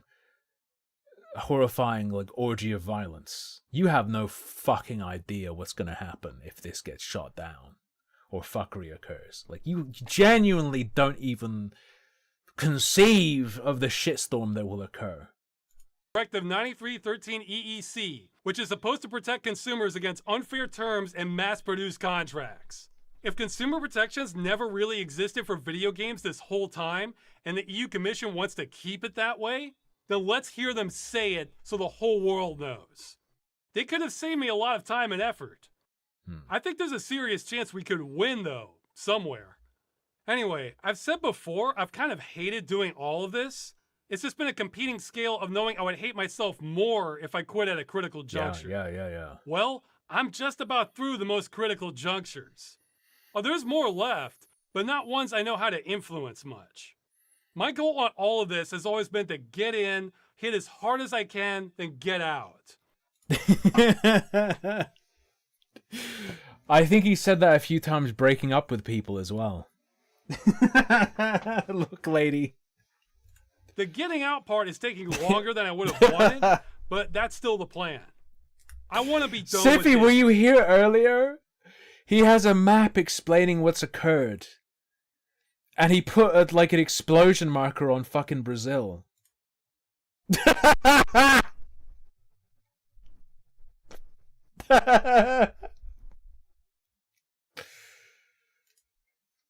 And then get out. The getting out part is taking longer than I would have wanted, but that's still the plan. I want to be done with this so badly. I don't think a clean break is really possible for me yet. Even as I say this, I still have days of campaign work I'm behind on. But as soon as I start to get on top of things, my plan is to be on a standby break. Get on top. Where if something important happens where I need to do something, yeah, I'll drop everything and do it. Otherwise, I want out as soon as it won't cause things to implode. Fair enough. If you work past a certain point, you kind of stop caring about everything. Or at least I do. Right now, I feel like I want to take a break for the next 10 years. I probably don't need to, or can't really. Maybe I only need a couple days. I have no way of telling anymore. You know that life-draining machine from The Princess Bride? No, I've never seen it. Gotta be honest. I don't know, I feel like I need to sleep for a couple days. I need that vacation. I'm leaving on the...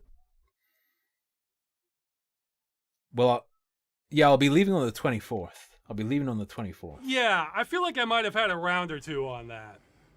Ironically, I haven't had time to play a game for close to a couple months now. I admit, part of me I'm not much of a movie watcher. I haven't seen many. just wants to play games for days and not look back. I'm reminded of an Onion article talking about how you could just stop working and play video games until you run out of money and get evicted. My mind has gone there before. Not a PS5, So though. assuming I get my life force back at some point, which I probably will, I don't know. I've noticed recently I have a lot of new viewers, so I should probably talk some about this channel. This whole thing with Stop Killing Games has been one giant detour for me. Wait until they find out that his regular output is Ross's gay dungeon. Cold pillow and cold bed sheets. Well, yeah, no, I use bed sheets, but does anyone else just like lay on the bed without blanket or pillows? It's not what I want to spend my time on any more than necessary. Now, things could easily change, but at this moment, I have no plans to make more videos on Stop Killing Games, because so much is underway now. Random name. I'm not drained because I work out hard, which I certainly don't. I'm drained because I just don't sleep good. I'm just really fucking bad at sleeping. Now, there are all kinds of things I probably could report on, but here's the way I look at it. I see news related to game destruction as kind of falling into one of two categories. Okay. Some news raises awareness of the problem, but then nothing ever comes from it, nobody does anything, and the problem just gets worse. This is the kind I did without realizing it 9 years off and on leading up to the campaign. Every video I've made on this subject prior to 2024 never amounted to a damn thing. Now the other category points to some sort of obvious action to be taken, so people do something, and that can change the situation. Yeah, a you've good done chunk it. of the coverage I've done on Stop Killing Games has been an attempt at that. See, I don't care about reporting the news. I care about games not being destroyed. You want to agitate, not provide catharsis. The news was just a means to an end. So, since I have a lot of new subscribers lately, if you came here expecting a lot more news on dead games and the campaign, you're probably going to be disappointed and should unsubscribe. I'm only interested in category 2 now. In my eyes, the important part is what we're doing, not how often The important part is how many politicians' skulls we can stack in a pile. I'm talking about it. And this is what we've been doing. This is the part that counts for something. I know this is going to upset people, but it's like I said. You work past a certain point, you stop caring about everything. Maybe I'll be more open-minded once I'm less burned out, but this campaign stuff is not a new direction for the channel. This is all temporary. Gotcha. So that may leave you wondering, what the hell is this channel then? Well, normally it's a few things. The big thing I was doing prior to this was Ross's Game Dungeon, where it's sort of a game review show, but kind of targeted to something you might watch late at night when you're wondering what you're doing with your life. I think that's my target audience. The last episode, Sabotane, is actually pretty representative of what to expect, though some can be much shorter. If you like that, then yes, you probably should stay subscribed. Okay. I've also been meaning to continue Freeman's Mind. I don't really watch people I'm subscribed to. I don't really use the subscription feature. I manually check on the channels I want to see. And if I forget about a channel, it's probably for a good reason. Where I narrate the thoughts of Gordon Freeman from Half-Life. That one's kind of a runaway experiment that's been taking me too long to do, but people still seem to want it. Now, what I've done in the past and would like to get back to are original comedy shorts using a game engine to animate the scenes. Most of these were a series called Civil Protection, which is set in the Half-Life 2 world created with its software development kit. I also did one short in Source Filmmaker, which is a whole different kind of pain. I've had other one-off original shorts also. They're almost all comedy or comedy adventure. I like directing, but I kind of hate animating. It's such a time sink. Though it's probably getting easier with more tools available nowadays. Are you in need of an editor, Ross? There's someone who might enjoy being behind the scenes more. Who has incredible experience, a decade of experience. Especially since I'm not aiming for Pixar quality. I care way more about writing and acting. I doubt I'll hit it, but my ideal look would be something like the in-game cutscenes from StarCraft 2, where it's obvious it's a game engine, but the animation still looks great. Now, I should warn people, I am slow. You know how most movies take a couple I should open every video like that. Years to make because a lot of effort goes into making them? That workflow is a lot more compatible with my brain, but that is not how things work on YouTube. Wait, Habit 88, you got new glasses after 5 years? Be careful, man. Don't move too fast, you might throw up. A 5-year gap in updated lenses seems like a recipe for vomit. Be careful. Be careful. Which wants new videos constantly. See, if I was smart, I would just make short commentary videos, get way more views and income, and not bother with trying to make something more creative. But my instincts just tell me that is not what I should be doing. I also do monthly streams with viewers where I just answer questions, but those aren't really worth watching. They're more just a proof of life thing, since in the past, viewers would constantly make comments about whether I was dead or not, and now they don't say that so much. Monthly wellness check. Though I think I'm going to change that a little bit and start posting those on my secondary channel, A Curse Farms Junk, instead. So hopefully only videos I think have some merit to them will be on this channel in the future. So those are the plans for the channel, but before I go, this part is a bit selfish of me, but it's related to game preservation. Okay. Part of the reason I hate seeing games destroyed is because so many just have fantastic worlds. So it's a slap in the face to me every time a great one is destroyed forever. It's like a dimension being erased. Hey, Anthem is due to shut down. A bunch of people say it's not a good game, and they're probably right. But look at that world. That looks pretty cool. Of course I would want to see that. Too bad EA is dumping all of this in the trash so no one can You're changing my mind about preserving games, Ross. ever experience it again. This is also why I can get resentful towards people trying to defend this practice. It's art destruction, and it's preventable. Yeah, let's add a label saying this world will be completely destroyed for everyone. That solves the problem, right? Anyway, I'm rehashing some of what I talk about in this video, but even if we end up being unable to save games, man, I at least want to save the game. Even if we end up being unable... Pyro Software should have warned us that fucking Ross Scott is aiming to become the harvester of worlds. Sorry, where was this warning and critique? To save games. Man, I at least want to save the game worlds. Well, I think technology is making that more and more of a possibility, especially with using AI to extrapolate assets. I see there as being a few levels to this. The first would just be a completely static world. The second would cover things like basic looping animations, grass swaying, stuff like that. Then you would have advanced or contextual animations like NPCs or traffic. And I guess the fourth layer would be mimicking the game itself. Though I would still get a lot of value with even this second layer here. Some have compared what I'm asking for to the NoClip website. Yeah, that's similar, but there are hundreds of games I want this for, especially for games on death row. Now, some people may bring up how there have been AI projects to generate Death Row gameplay-like Gaming. footage Death Row Gaming would be like a rapper Let's Play channel, though. in real time, like an AI rendition of Quake 2 or prompts by Google. In my opinion, this is barking up the wrong tree. All the footage looks soupy and has an uncanny valley feeling. Instead, they should be using the AI to take its best guess generating the models and textures. Maybe even entities to be ported to an engine like Unreal or something. This is what it looks like when I don't wear my glasses.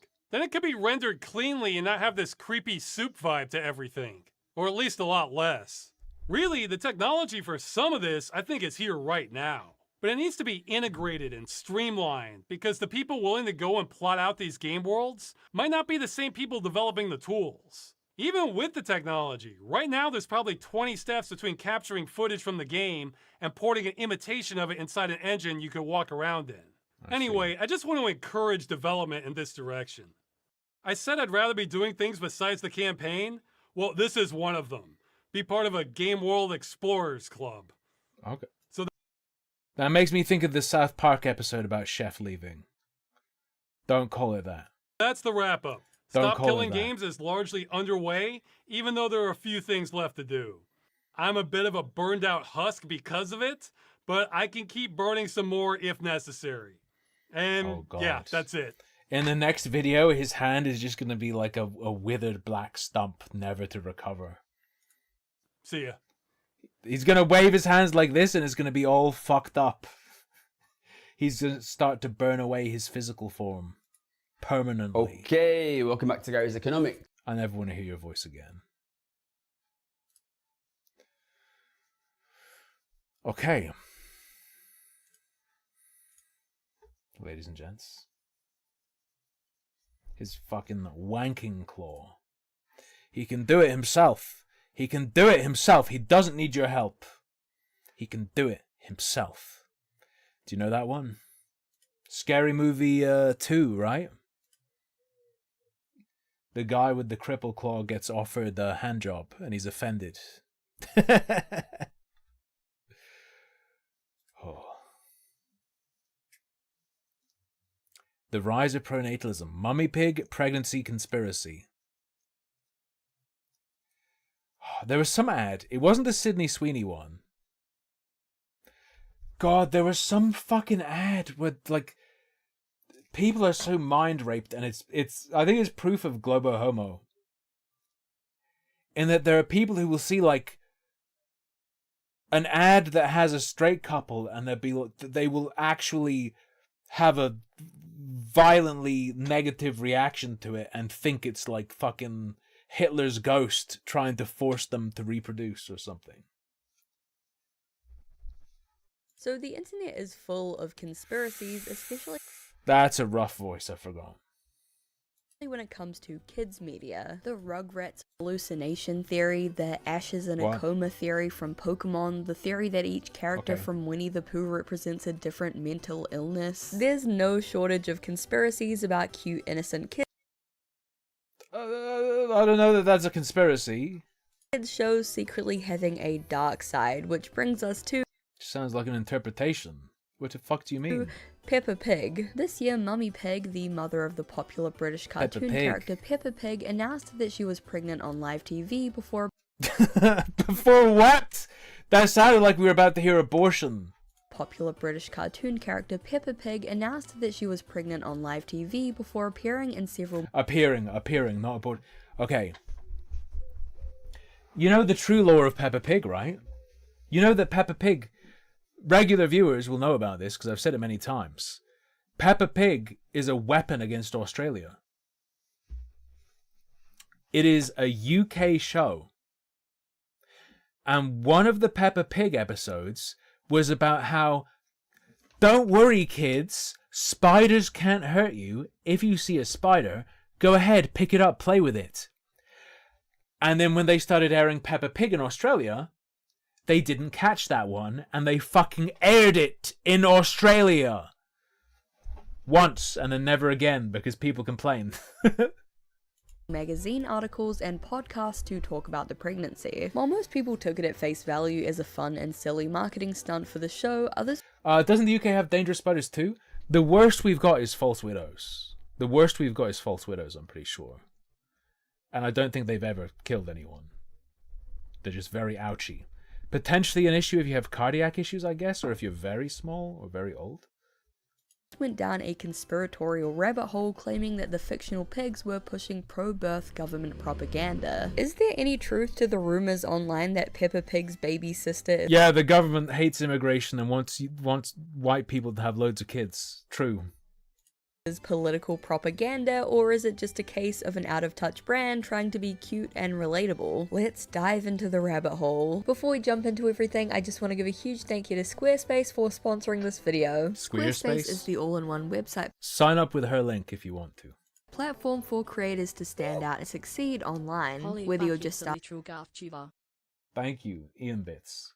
Didn't some dude get bitten by a Brazilian wandering spider that was in a bunch of bananas? I remember regularly seeing in the news, you know, like, there's a black widow in your fruit, there's a this in the fruit, there's a that in a fruit.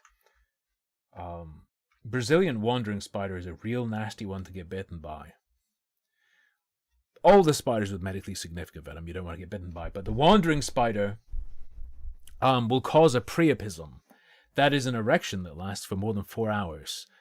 And when I watched a documentary about venomous animals, a consequence of that clotting is that your the clotted blood inside your dick starts to rot, and they get it out. They pull the clotting blood out with a syringe out of the spongy bits that, you know, filled with blood to give you an erection. Not good. Not good. Not good. Paulie Not McCoy good. has become a member. Since when is having a family propaganda? Like, marry and reproduce, just like Shinzo Abe said. It's healthy. Shinzo Abe? You shall enjoy life. Stop pop. your children. starting out or managing Enjoy a it growing now. brand, Squarespace makes it easy to create a beautiful website What the fuck is that? Did Pee Wee Herman have a daughter?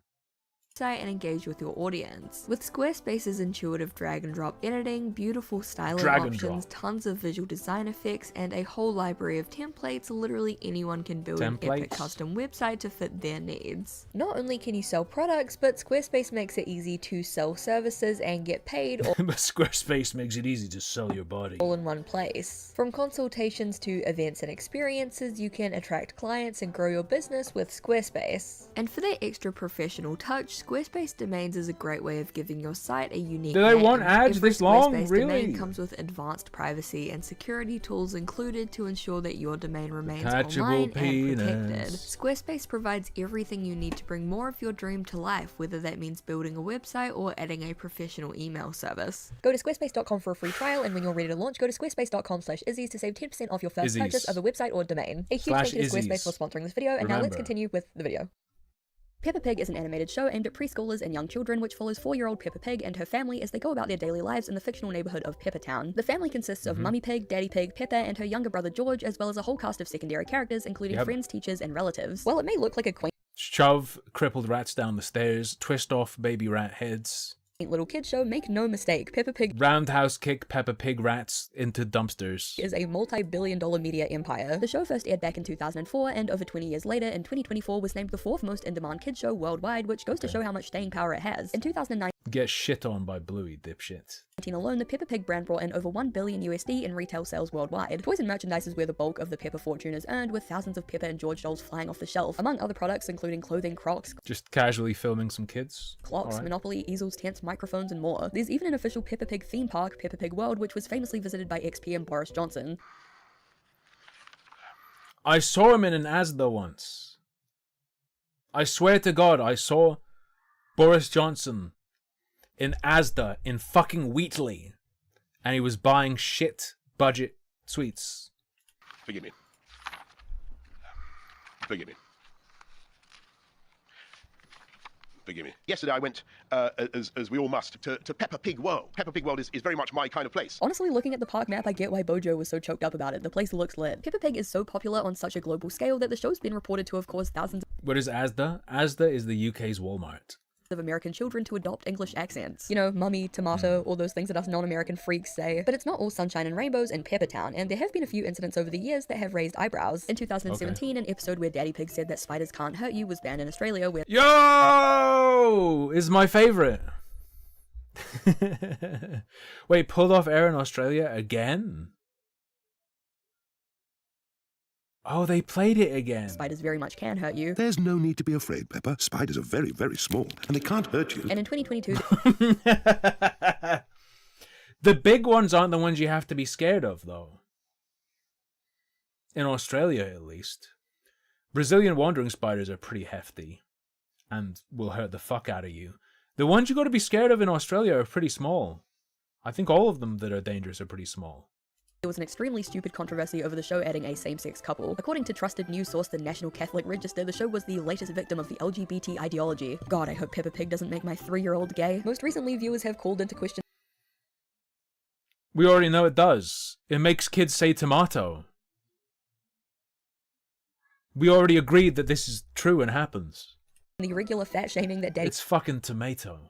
Pig experiences on the show, with a quote from the Peppa Pig World website reading, quote, Peppa Pig is a lovable but slightly bossy little pig. She is 4 years old and lives with Mummy Pig, Daddy Pig, and her little brother George. Peppa is always making fun of her daddy because he has a big tummy. She encourages him to exercise and once challenged him to do 100 press-ups.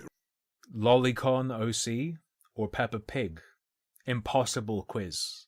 That looks normal to me. Daddy, where's your big tummy gone? I guess we have no choice. We have to kill Peppa Pig. Aside from these issues, however, the show has remained largely uncontroversial and stuck to more or less the same formula for the last 20 years. That is, until this year, 2025, when a surprise announcement came that would change the show forever. Mummy Pig was pregnant. So Mummy Pig is pregnant and Peppa's gonna have a new sibling. This is classic kids show fare.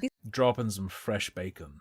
These kinds of storylines can help guide kids through what can be a difficult life transition. You know, a new baby in the house can be fun and exciting, but it can also be new and scary and evoke feelings of jealousy or even sadness. That's all normal. What isn't normal is the extremely bizarre way that all of this was announced. On February 27th of 2025, a special announcement was broadcast on Good Morning Britain, a popular morning TV show that features news, guests, and political debates. Mummy Pig joined host Richard Arnold live from Peppa Town, where she made the big announcement. I'm excited to share that our family is getting even bigger because we're having another baby! I'm We're moving to the US. We're gonna eat US portions. due in the summer and we're all so excited. That is amazing! Congratulations! Like I said earlier, the new sibling plotline has been done on countless kids. Thank you. Not Spencer Not fed the Spencer. streamer $2 Australian Superberry. Look up Sydney Funnel Web, not small, very venomous. The funnel web I saw at Taronga Zoo was really small, though. Maybe it was just a juvenile or something. How big is the Sydney funnel web? Sydney Funnel Weeb. That's tiny! That's small, okay. I think Brazilian wandering spiders are bigger, right?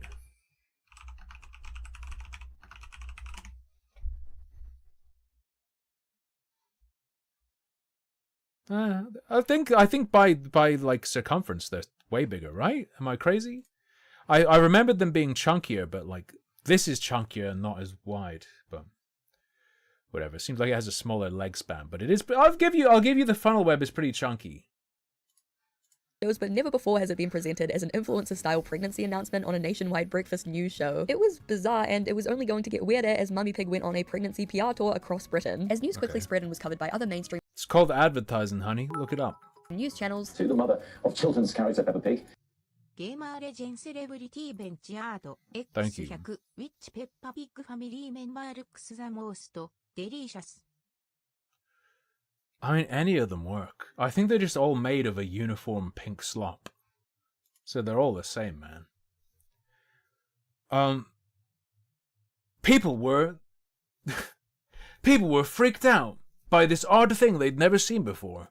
A television show being advertised. Come on. Has announced somehow that she's pregnant. Mummy Pig made her next media appearance on the podcast Not Gonna Lie with Kylie Kelsey. On April 25th, there was a gender reveal at Battersea Power Station with the chimneys lighting up pink to confirm that the baby would be a girl. This was, again, covered by Good Morning Britain. Following this, Mummy Pig did an exclusive interview with Grazia magazine, complete with a pregnancy photo shoot. The article claimed that she was, quote, glowing and cradling her bump as they did the interview, in which she discussed pregnancy cravings, Daddy Pig being a supportive partner, her feelings on being pregnant for the third time, and even how she planned to navigate Kid shows are not just watched by kids. Thank you for the 10 quids. The very question of is this propaganda? On something like a cartoon pig being happy about having a baby is a clear example of the endless pathologization of everything. An alienated, atomized, divided schizo world. True. Is this fucking propaganda for big hydration? What do you mean you should drink water so that your piss isn't brown? I think they're trying to push something on us. What was I going to say? I was going to say something. Oh yeah. Parents have to watch this shit. So presumably part of this strategy, producing something like this, is them recognizing that the parents are super familiar with the brand and giving the parents something that will go over the kids' heads that they can enjoy in some sort of way and will make them feel fonder towards Peppa Pig as opposed to their competitors in some way, maybe? Finances amidst the UK cost of living crisis. Incredible journalism. On May 20th, Good Morning Britain announced the birth of the new baby who had been quote-unquote born at 5:34 AM that day, earlier than her due date. Daddy Pig has just shared these pictures with me. What do you mean Daddy Pig has just shared these pictures with you? He's a fictional piece of porn. Exclusive pictures showed Mummy Pig and the family in the hospital with the new baby who was named Evie. The birth was even... Peppa Pig's new baby brother has fucking harlequin ichthyosis. Announced by a town crier in traditional English fashion, which was posted to the official Peppa Pig TikTok. Kritzinger. Peppa Pig has been out for so long that kids who grew up watching it are now having kids of their own. I missed how old Peppa Pig is. If that's Peppa Pig, you're not fucking wrong at all. First episode date 2004. Yeah, I wasn't paying enough attention to when it initially came out. Yeah, the stuff targeting parents could be, at this point, a nostalgic thing. Yeah, that's a very good point. Count. Long live Evie Pig! Naturally, this whole pregnancy PR campaign... And if you watch this slop as a child, you're like 90% more likely to have a teen pregnancy as well. So maybe there is something to this pro-birth propaganda conspiracy commentary. Went viral online, with many playfully mocking it and pointing out how ridiculous it was that it was regularly making national headlines. Others simply took it as a silly joke and a pleasant distraction from an otherwise extremely depressing news cycle. But for others, the story was far from lighthearted, and they began to go down a rabbit hole. Or should I say, pig hole. Pig hole.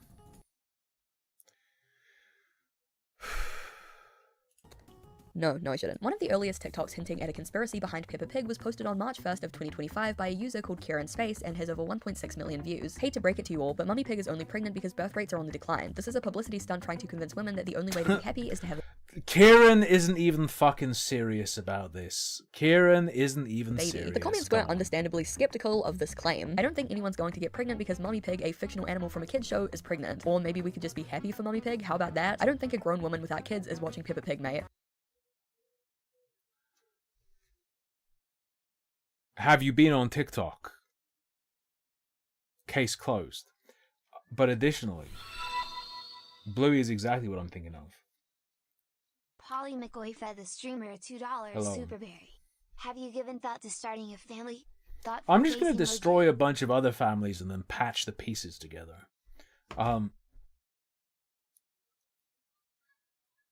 Doesn't matter about actually watching the thing. The idea would be that the advertising is supposed to like set off women who are like reaching 30 or whatever. Set off the ones who are getting into baby rabies territory, right? I love that you've imagined the government in a big room thinking about how to increase the birth rate, and one of them goes, "I got it," and rings up the Peppa Pig studio. Despite the pushback, the conspiracy only grew from there. A few days later, on March the 8th, another video was uploaded by a user called Charlotte Hooks, which went more in depth into the conspiracy. Recently, Mummy Pig went on to Cosimo the Bard fed the streamer a $4.99 superberry. This is the leftist version of the gay marriage on Arthur outrage from the right. Maybe. I don't know what that is, though. You just do that? Go onto the internet and lie? And Janny? Rage Janny? That's all I know from Arthur. the news and announced that she was pregnant. Kind of funny, kind of stupid. But the more I consider it, the more I think that this is a political move and to try and subconsciously get women to have more children. She ends the video by stating that the pregnancy stunt is meant to look lighthearted and silly to distract from the fact that it is legitimate propaganda. Interestingly, the comments on this video are far more receptive to the theory. When women see a cartoon pig, there's nothing they want more than to get spaffed in. The British mind. The British mind. Agreeing with Charlotte that there's something off about the whole campaign. I think so too. The level of coverage it got with the media was crazy. It's just a toddler's TV show, so why was the story covered by seemingly every news source in the UK?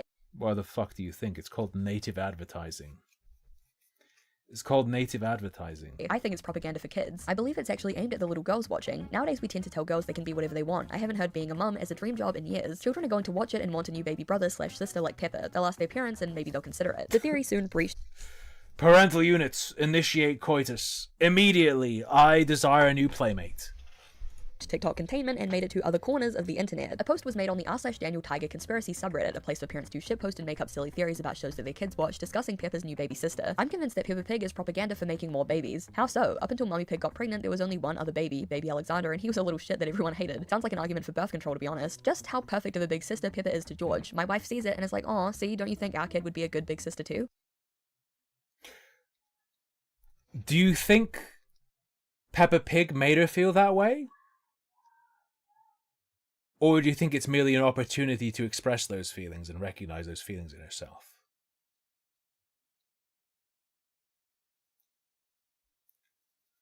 Like,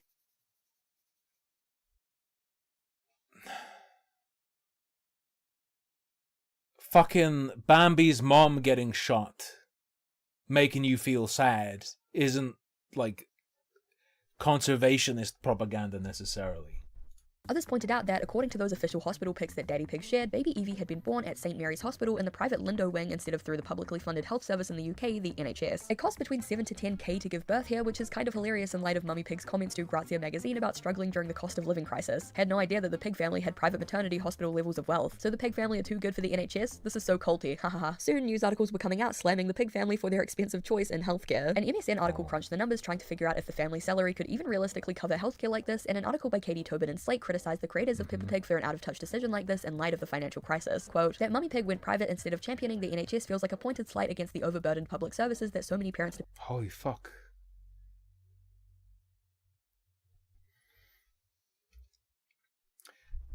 Going private instead of piling on more demand to overburdened public services when you can afford to is a slight against... on. This Slate article was the first major mainstream news outlet to cover the previously obscure pro-birth conspiracy. Surely people going private benefits the NHS. Am I crazy? Suggesting that there was more serious propaganda at play. Tobin at least and especially from the perspective of it being overburdened. Noted that Evie's birth aligned with what she called very alarming culture shifts in the UK, including calls to reform abortion law and a rise in gender essentialism. Tobin wrote in part, quote, big gender reveal parties aren't really the done thing in the UK. To have one the size and scale now feels very sinister to me, and that's setting aside... The streamer $5 superberry. I agree. Oi, mate, you got a license to pork that... Oi, mate, you got a license to pork that swine? That one this size and scale now feels very sinister. the fact that this is for an imaginary pig. It's as if Peppa Pig the brand has been quietly drafted into an attempted national spectacle of gender essentialism. Just fucking end yourself if you're thinking that, genuinely. If you're not having a giggle saying that, just end it. Why and how has Life's not going to get better for you, and your continued existence makes it worse for everyone else. this bit gone so far? Having spent the past Simply 5 the years or so case. researching reproductive rights in fiction, I suspect this is some kind of pro-life, pro-natalist propaganda for Brits. I'm not alone. This is the resounding conclusion among my friends and anyone I've spoken to about it. My friends agree. I know that this is propaganda. My friends agree. And I looked at this shit for 5 years. The Peppa Pig pro-birth conspiracy had made it to the mainstream and it was darker than ever before. Now it was right-wing gender essentialist propaganda, pro-royalist, anti-free healthcare, the list goes on. But how deep does this rabbit hole go, and is there actually any truth to it? Pro-natalism, or just natalism, is the belief that birthing and raising children is important to society and should be widely encouraged. Some natalists who are on the more extreme side even see it as an obligation. While natalism has been around in some form or another throughout history for a variety of reasons, there's been a huge rise in the movement in recent times. You've probably seen TikToks or tweets talking about making a return to traditional values, living in the country. If you don't think it's important now, you will when you're old. And raising chickens with your trad wife and 5 sons. You know, women should be in the kitchen and men should be in the crypto mines, just like our ancestors intended. Yeah, it's not important. It's not important until you're 80 years old, surrounded by people who don't speak English, ramming sawdust down your throat and beating you to death. Unsurprisingly, when the cameras aren't switched on. This right-wing return content is often very gender essentialist and pro-natalist, pushing the idea that men should work while women should provide them with large families and look after the home. And this isn't some obscure belief either. Tons of influential high-ranking political figures have begun expressing openly pro-natalist beliefs, including famous idiot Elon Musk. I thought she was going to say they're all fucking bigging up Peppa Pig. Where are my kids? My child, look in the mirror. Who claimed that the declining birth rate posed You need only turn off your monitor and you need only to turn off your monitor and stare into it to see but one of my children. A greater threat to humanity than global warming, which is certainly a thing that he said. As journalist Faye White describes in a TikTok breaking down the Peppa Pig conspiracy, the fertility rate in England and Wales dropped to a 4-decade low in 2023, with 591,000 babies. I DK anymore for the streamer at $10 Superberry. I need a Strength? Hang on. Thanks for the money, but I'm going to have to slaughter you. That's too annoying. Oh god, it's taken so long to log in. I was too slow. You got to make your annoying noises happen. Babies born in the UK, the lowest rate since 1977. While the conspiracy that Peppa Pig, of all things, is secretly government propaganda sounds ridiculous, with the recent rise in mainstream pro-natalist beliefs and how powerful social media is as a tool to rise in mainstream pro-natalist beliefs. It's said, like, in the same way you might talk about fucking Nazism. Push propaganda, I think it's worth investigating at least a little further. On a TikTok about the conspiracy, one user called Will commented, quote, "The people who funded that episode are a group whose goal is to increase..." That's not the pedo flag, is it? The pedo flag is a symmetrical one, I think, so it can't be. Birthing rates in the UK, that's why people think it's weird. I've heard this claim a few times, and firstly, to clear everything up, there isn't just one episode about the baby. There are actually 10 episodes about the new baby, which has been released as a movie called Peppa Meets the Baby, which is currently showing in theaters. And secondly, as far as I can tell, there's no proof of this claim whatsoever. From the IMDb page, we can see that it was produced by Hasbro and released by Trafalgar Releasing, neither of which have anything to do with increasing birth rates in the UK. It's very possible that this user was thinking about the National Childbirth Trust, which didn't fund anything but was an official partner for Peppa Pig during this campaign. TikTok user Sissyfist commented, quote, "My friend works for NCT, National Childbirth Trust, and Peppa Pig has just joined a partnership with them. Very bizarre behavior. This is..." Why?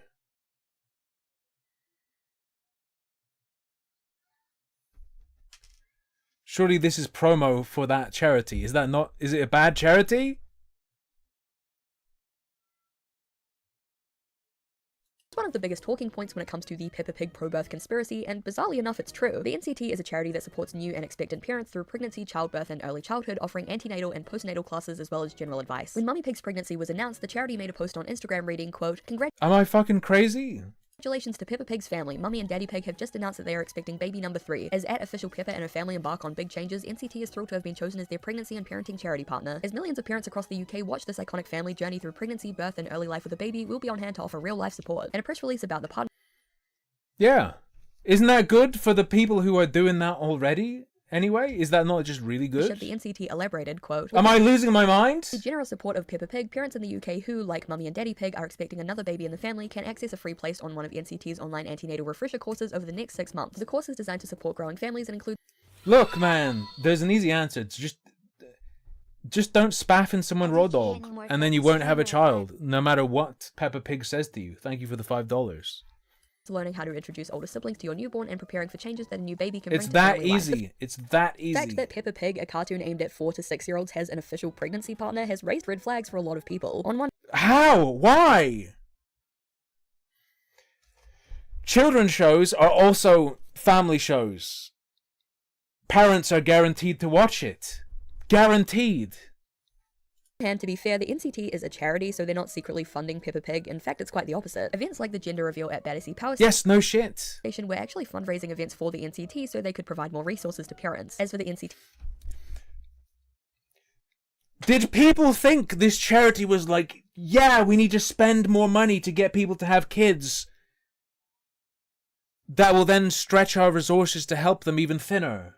I don't think that's how they were thinking. Itself, as far as I can tell, their main focus seems to be on helping parents who are already interested in getting pregnant or already pregnant. Obviously, propaganda is subtle and not always identifiable, but to me, it doesn't seem like there's too much here. On the other hand, the whole Yeah, no shit. campaign is just kind of weird. The combination of the Peppa Pig movie... It's not weird. It's not weird at all. If you think it's weird, you've been propagandized. Being about the joys of getting a new baby sibling, combined with tons of anecdotes about how watching the show made kids or partners start asking for a new baby, combined with the fact that the NCT is using the Peppa Pig brand to offer free courses for new parents... It's natural. The show didn't cause them to have that feeling. It just gave them a reason to express it. Even if there's nothing there, the optics are a little odd. Another very strange partnership can be found on Peppa Pig. The optics are odd. No, they're fucking not. Official Facebook page, quote. What happens when people who want a baby see a baby in real life? They're like, oh, I want one. Sorry, I just realized there was a giant beam of light on my face the whole time, so sorry about that. Another very strange partnership can be found on Peppa Pig's official Facebook page, quote, "We're positively overjoyed. Thanks Mummy and Daddy Pig for sharing your special #ClearBlue confirmed moment. Nothing like the emotions of finding out you're expecting baby number 3. The accompanying photo shows Mummy Pig holding..." Look at that fucking freak in the back, though. That's the smile that says the second she tries to throw that test away, he's gonna be sucking on, like, the fabric end you pee on. What a fucking sicko. Look at him. Up a pregnancy test while Daddy Pig holds up a branded clear blue box in the background. So this is wild. It's one thing for a kid's brand to partner with a charity to bring resources to new parents, but using cute cartoon characters to shill branded pregnancy tests feels weird at best and downright dystopian at worst. There's nothing... How is it dystopian? Is your interpretation that that's advertising pregnancy tests to children? No. No. Pregnancy test while Daddy Pig holds up a branded clear blue box in the background. So this is wild. It's one thing for a kid's brand to partner with a charity to bring resources to new parents, but using cute cartoon characters to shill branded pregnancy tests feels weird at best and... Using a cartoon associated with young children to advertise a tool that makes you aware what will be a young child is on the way. You think that's crazy? Downright dystopian at worst. There's nothing wrong with selling or advertising these kinds of products, obviously, but using a cartoon aimed at 4 to 6 year olds to sell a product that is solely and only designed for adults to use feels really weird, no matter how many parents out there relate to Mummy and Daddy Pig. Mummy Pig's pregnancy PR campaign was carefully coordinated by marketing and PR company Pretty Green, who has also worked with huge global brands like Amazon Music, Disney, Audible, and of course Hasbro, who owns Peppa Pig. They elaborated on their intentions behind the campaign on their website, writing, quote, "Breaking the fourth wall, we secured a primetime live TV interview on Good Morning Britain where Mummy Pig dialed in to announce that she's expecting a third piglet, collaborating with the broadcast team to script, animate, and produce the exclusive segment. Leaning into internet culture and humor, we transformed this animated milestone into a viral moment by recreating iconic celebrity pregnancy announcements alongside family photos and a sonogram. It provided media, influencers, and earned outlets alike with a rich content library to amplify the story, culminating into a highly shareable global cross-channel campaign." Do you guys ever read something that's so couched in this disgusting influencer marketing lingo that it makes you shiver? What do you mean rich content? I'm so fucking authentic. Yeah, but you're reading exactly the kind of source that makes sense to be talking like that. Library, it's a fictional pig getting pregnant. Anyway, from this description, it seems like the weird influencer vibe of the pregnancy announcement was intentional, inspired by real-life celebrity pregnancies. The live TV pregnancy announcement, magazine photo shoot and article, and even the paid... No Is there a person who watches this, hits this point, and then upon being told that, it's a reveal for them? sponsored content can be compared to real-life celebrities and influencers who often sensationalize and monetize their own pregnancy journeys. Yes, since Peppa Pig that's the bit. That's the gag. That's the whole bit. is so embedded in UK culture, it's no surprise That's the ad. that the pregnancy campaign drew heavily from the royal family, specifically the births of William and Kate's children. I mean, Mummy Pig literally gave birth in the same hospital wing that Kate did, and the constant sensational media coverage of the birth felt very reminiscent of the royal births. Oh yeah! Oh yeah! We welcome, with humble duty, a baby of the Royal Highnesses, Mummy and Daddy Pig! While the Mummy Pig pregnancy PR campaign by Pretty Green feels weird and dystopian in that way that only viral influencer marketing can, I mean, just look at this clear blue picture and tell me that it doesn't make you feel weird inside. Look at it, come on.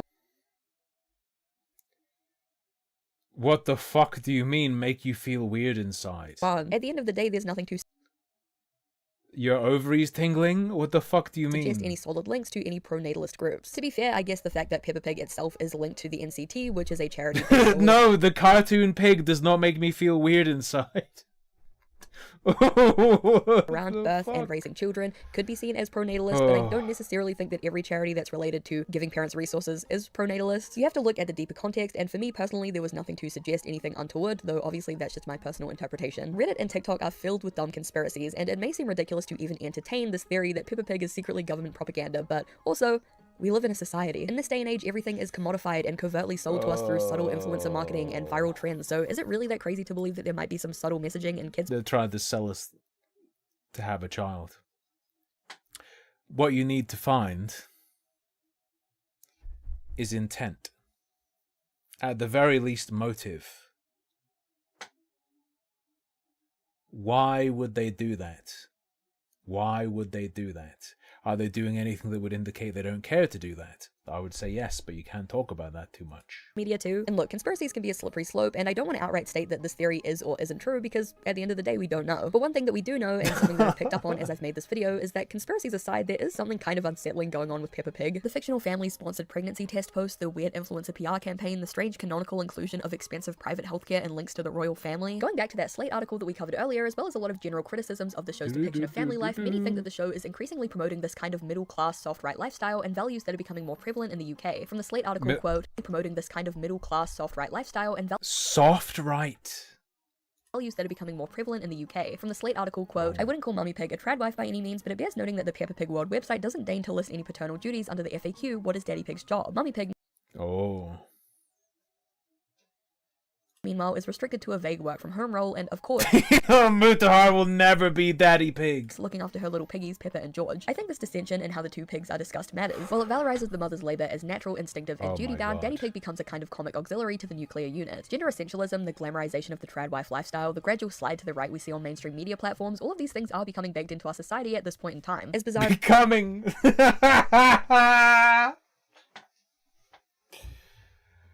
These fucking right-wing freaks are introducing this degenerate sexual perversion of reproduction to society. As it sounds, it makes sense that these things would eventually make their way into kids' media, including Peppa Pig. At the end of the day, it's up to you whether you believe in this pro-birth. It's not making its way in though, is it? You said yourself that this is a common theme in children's shows.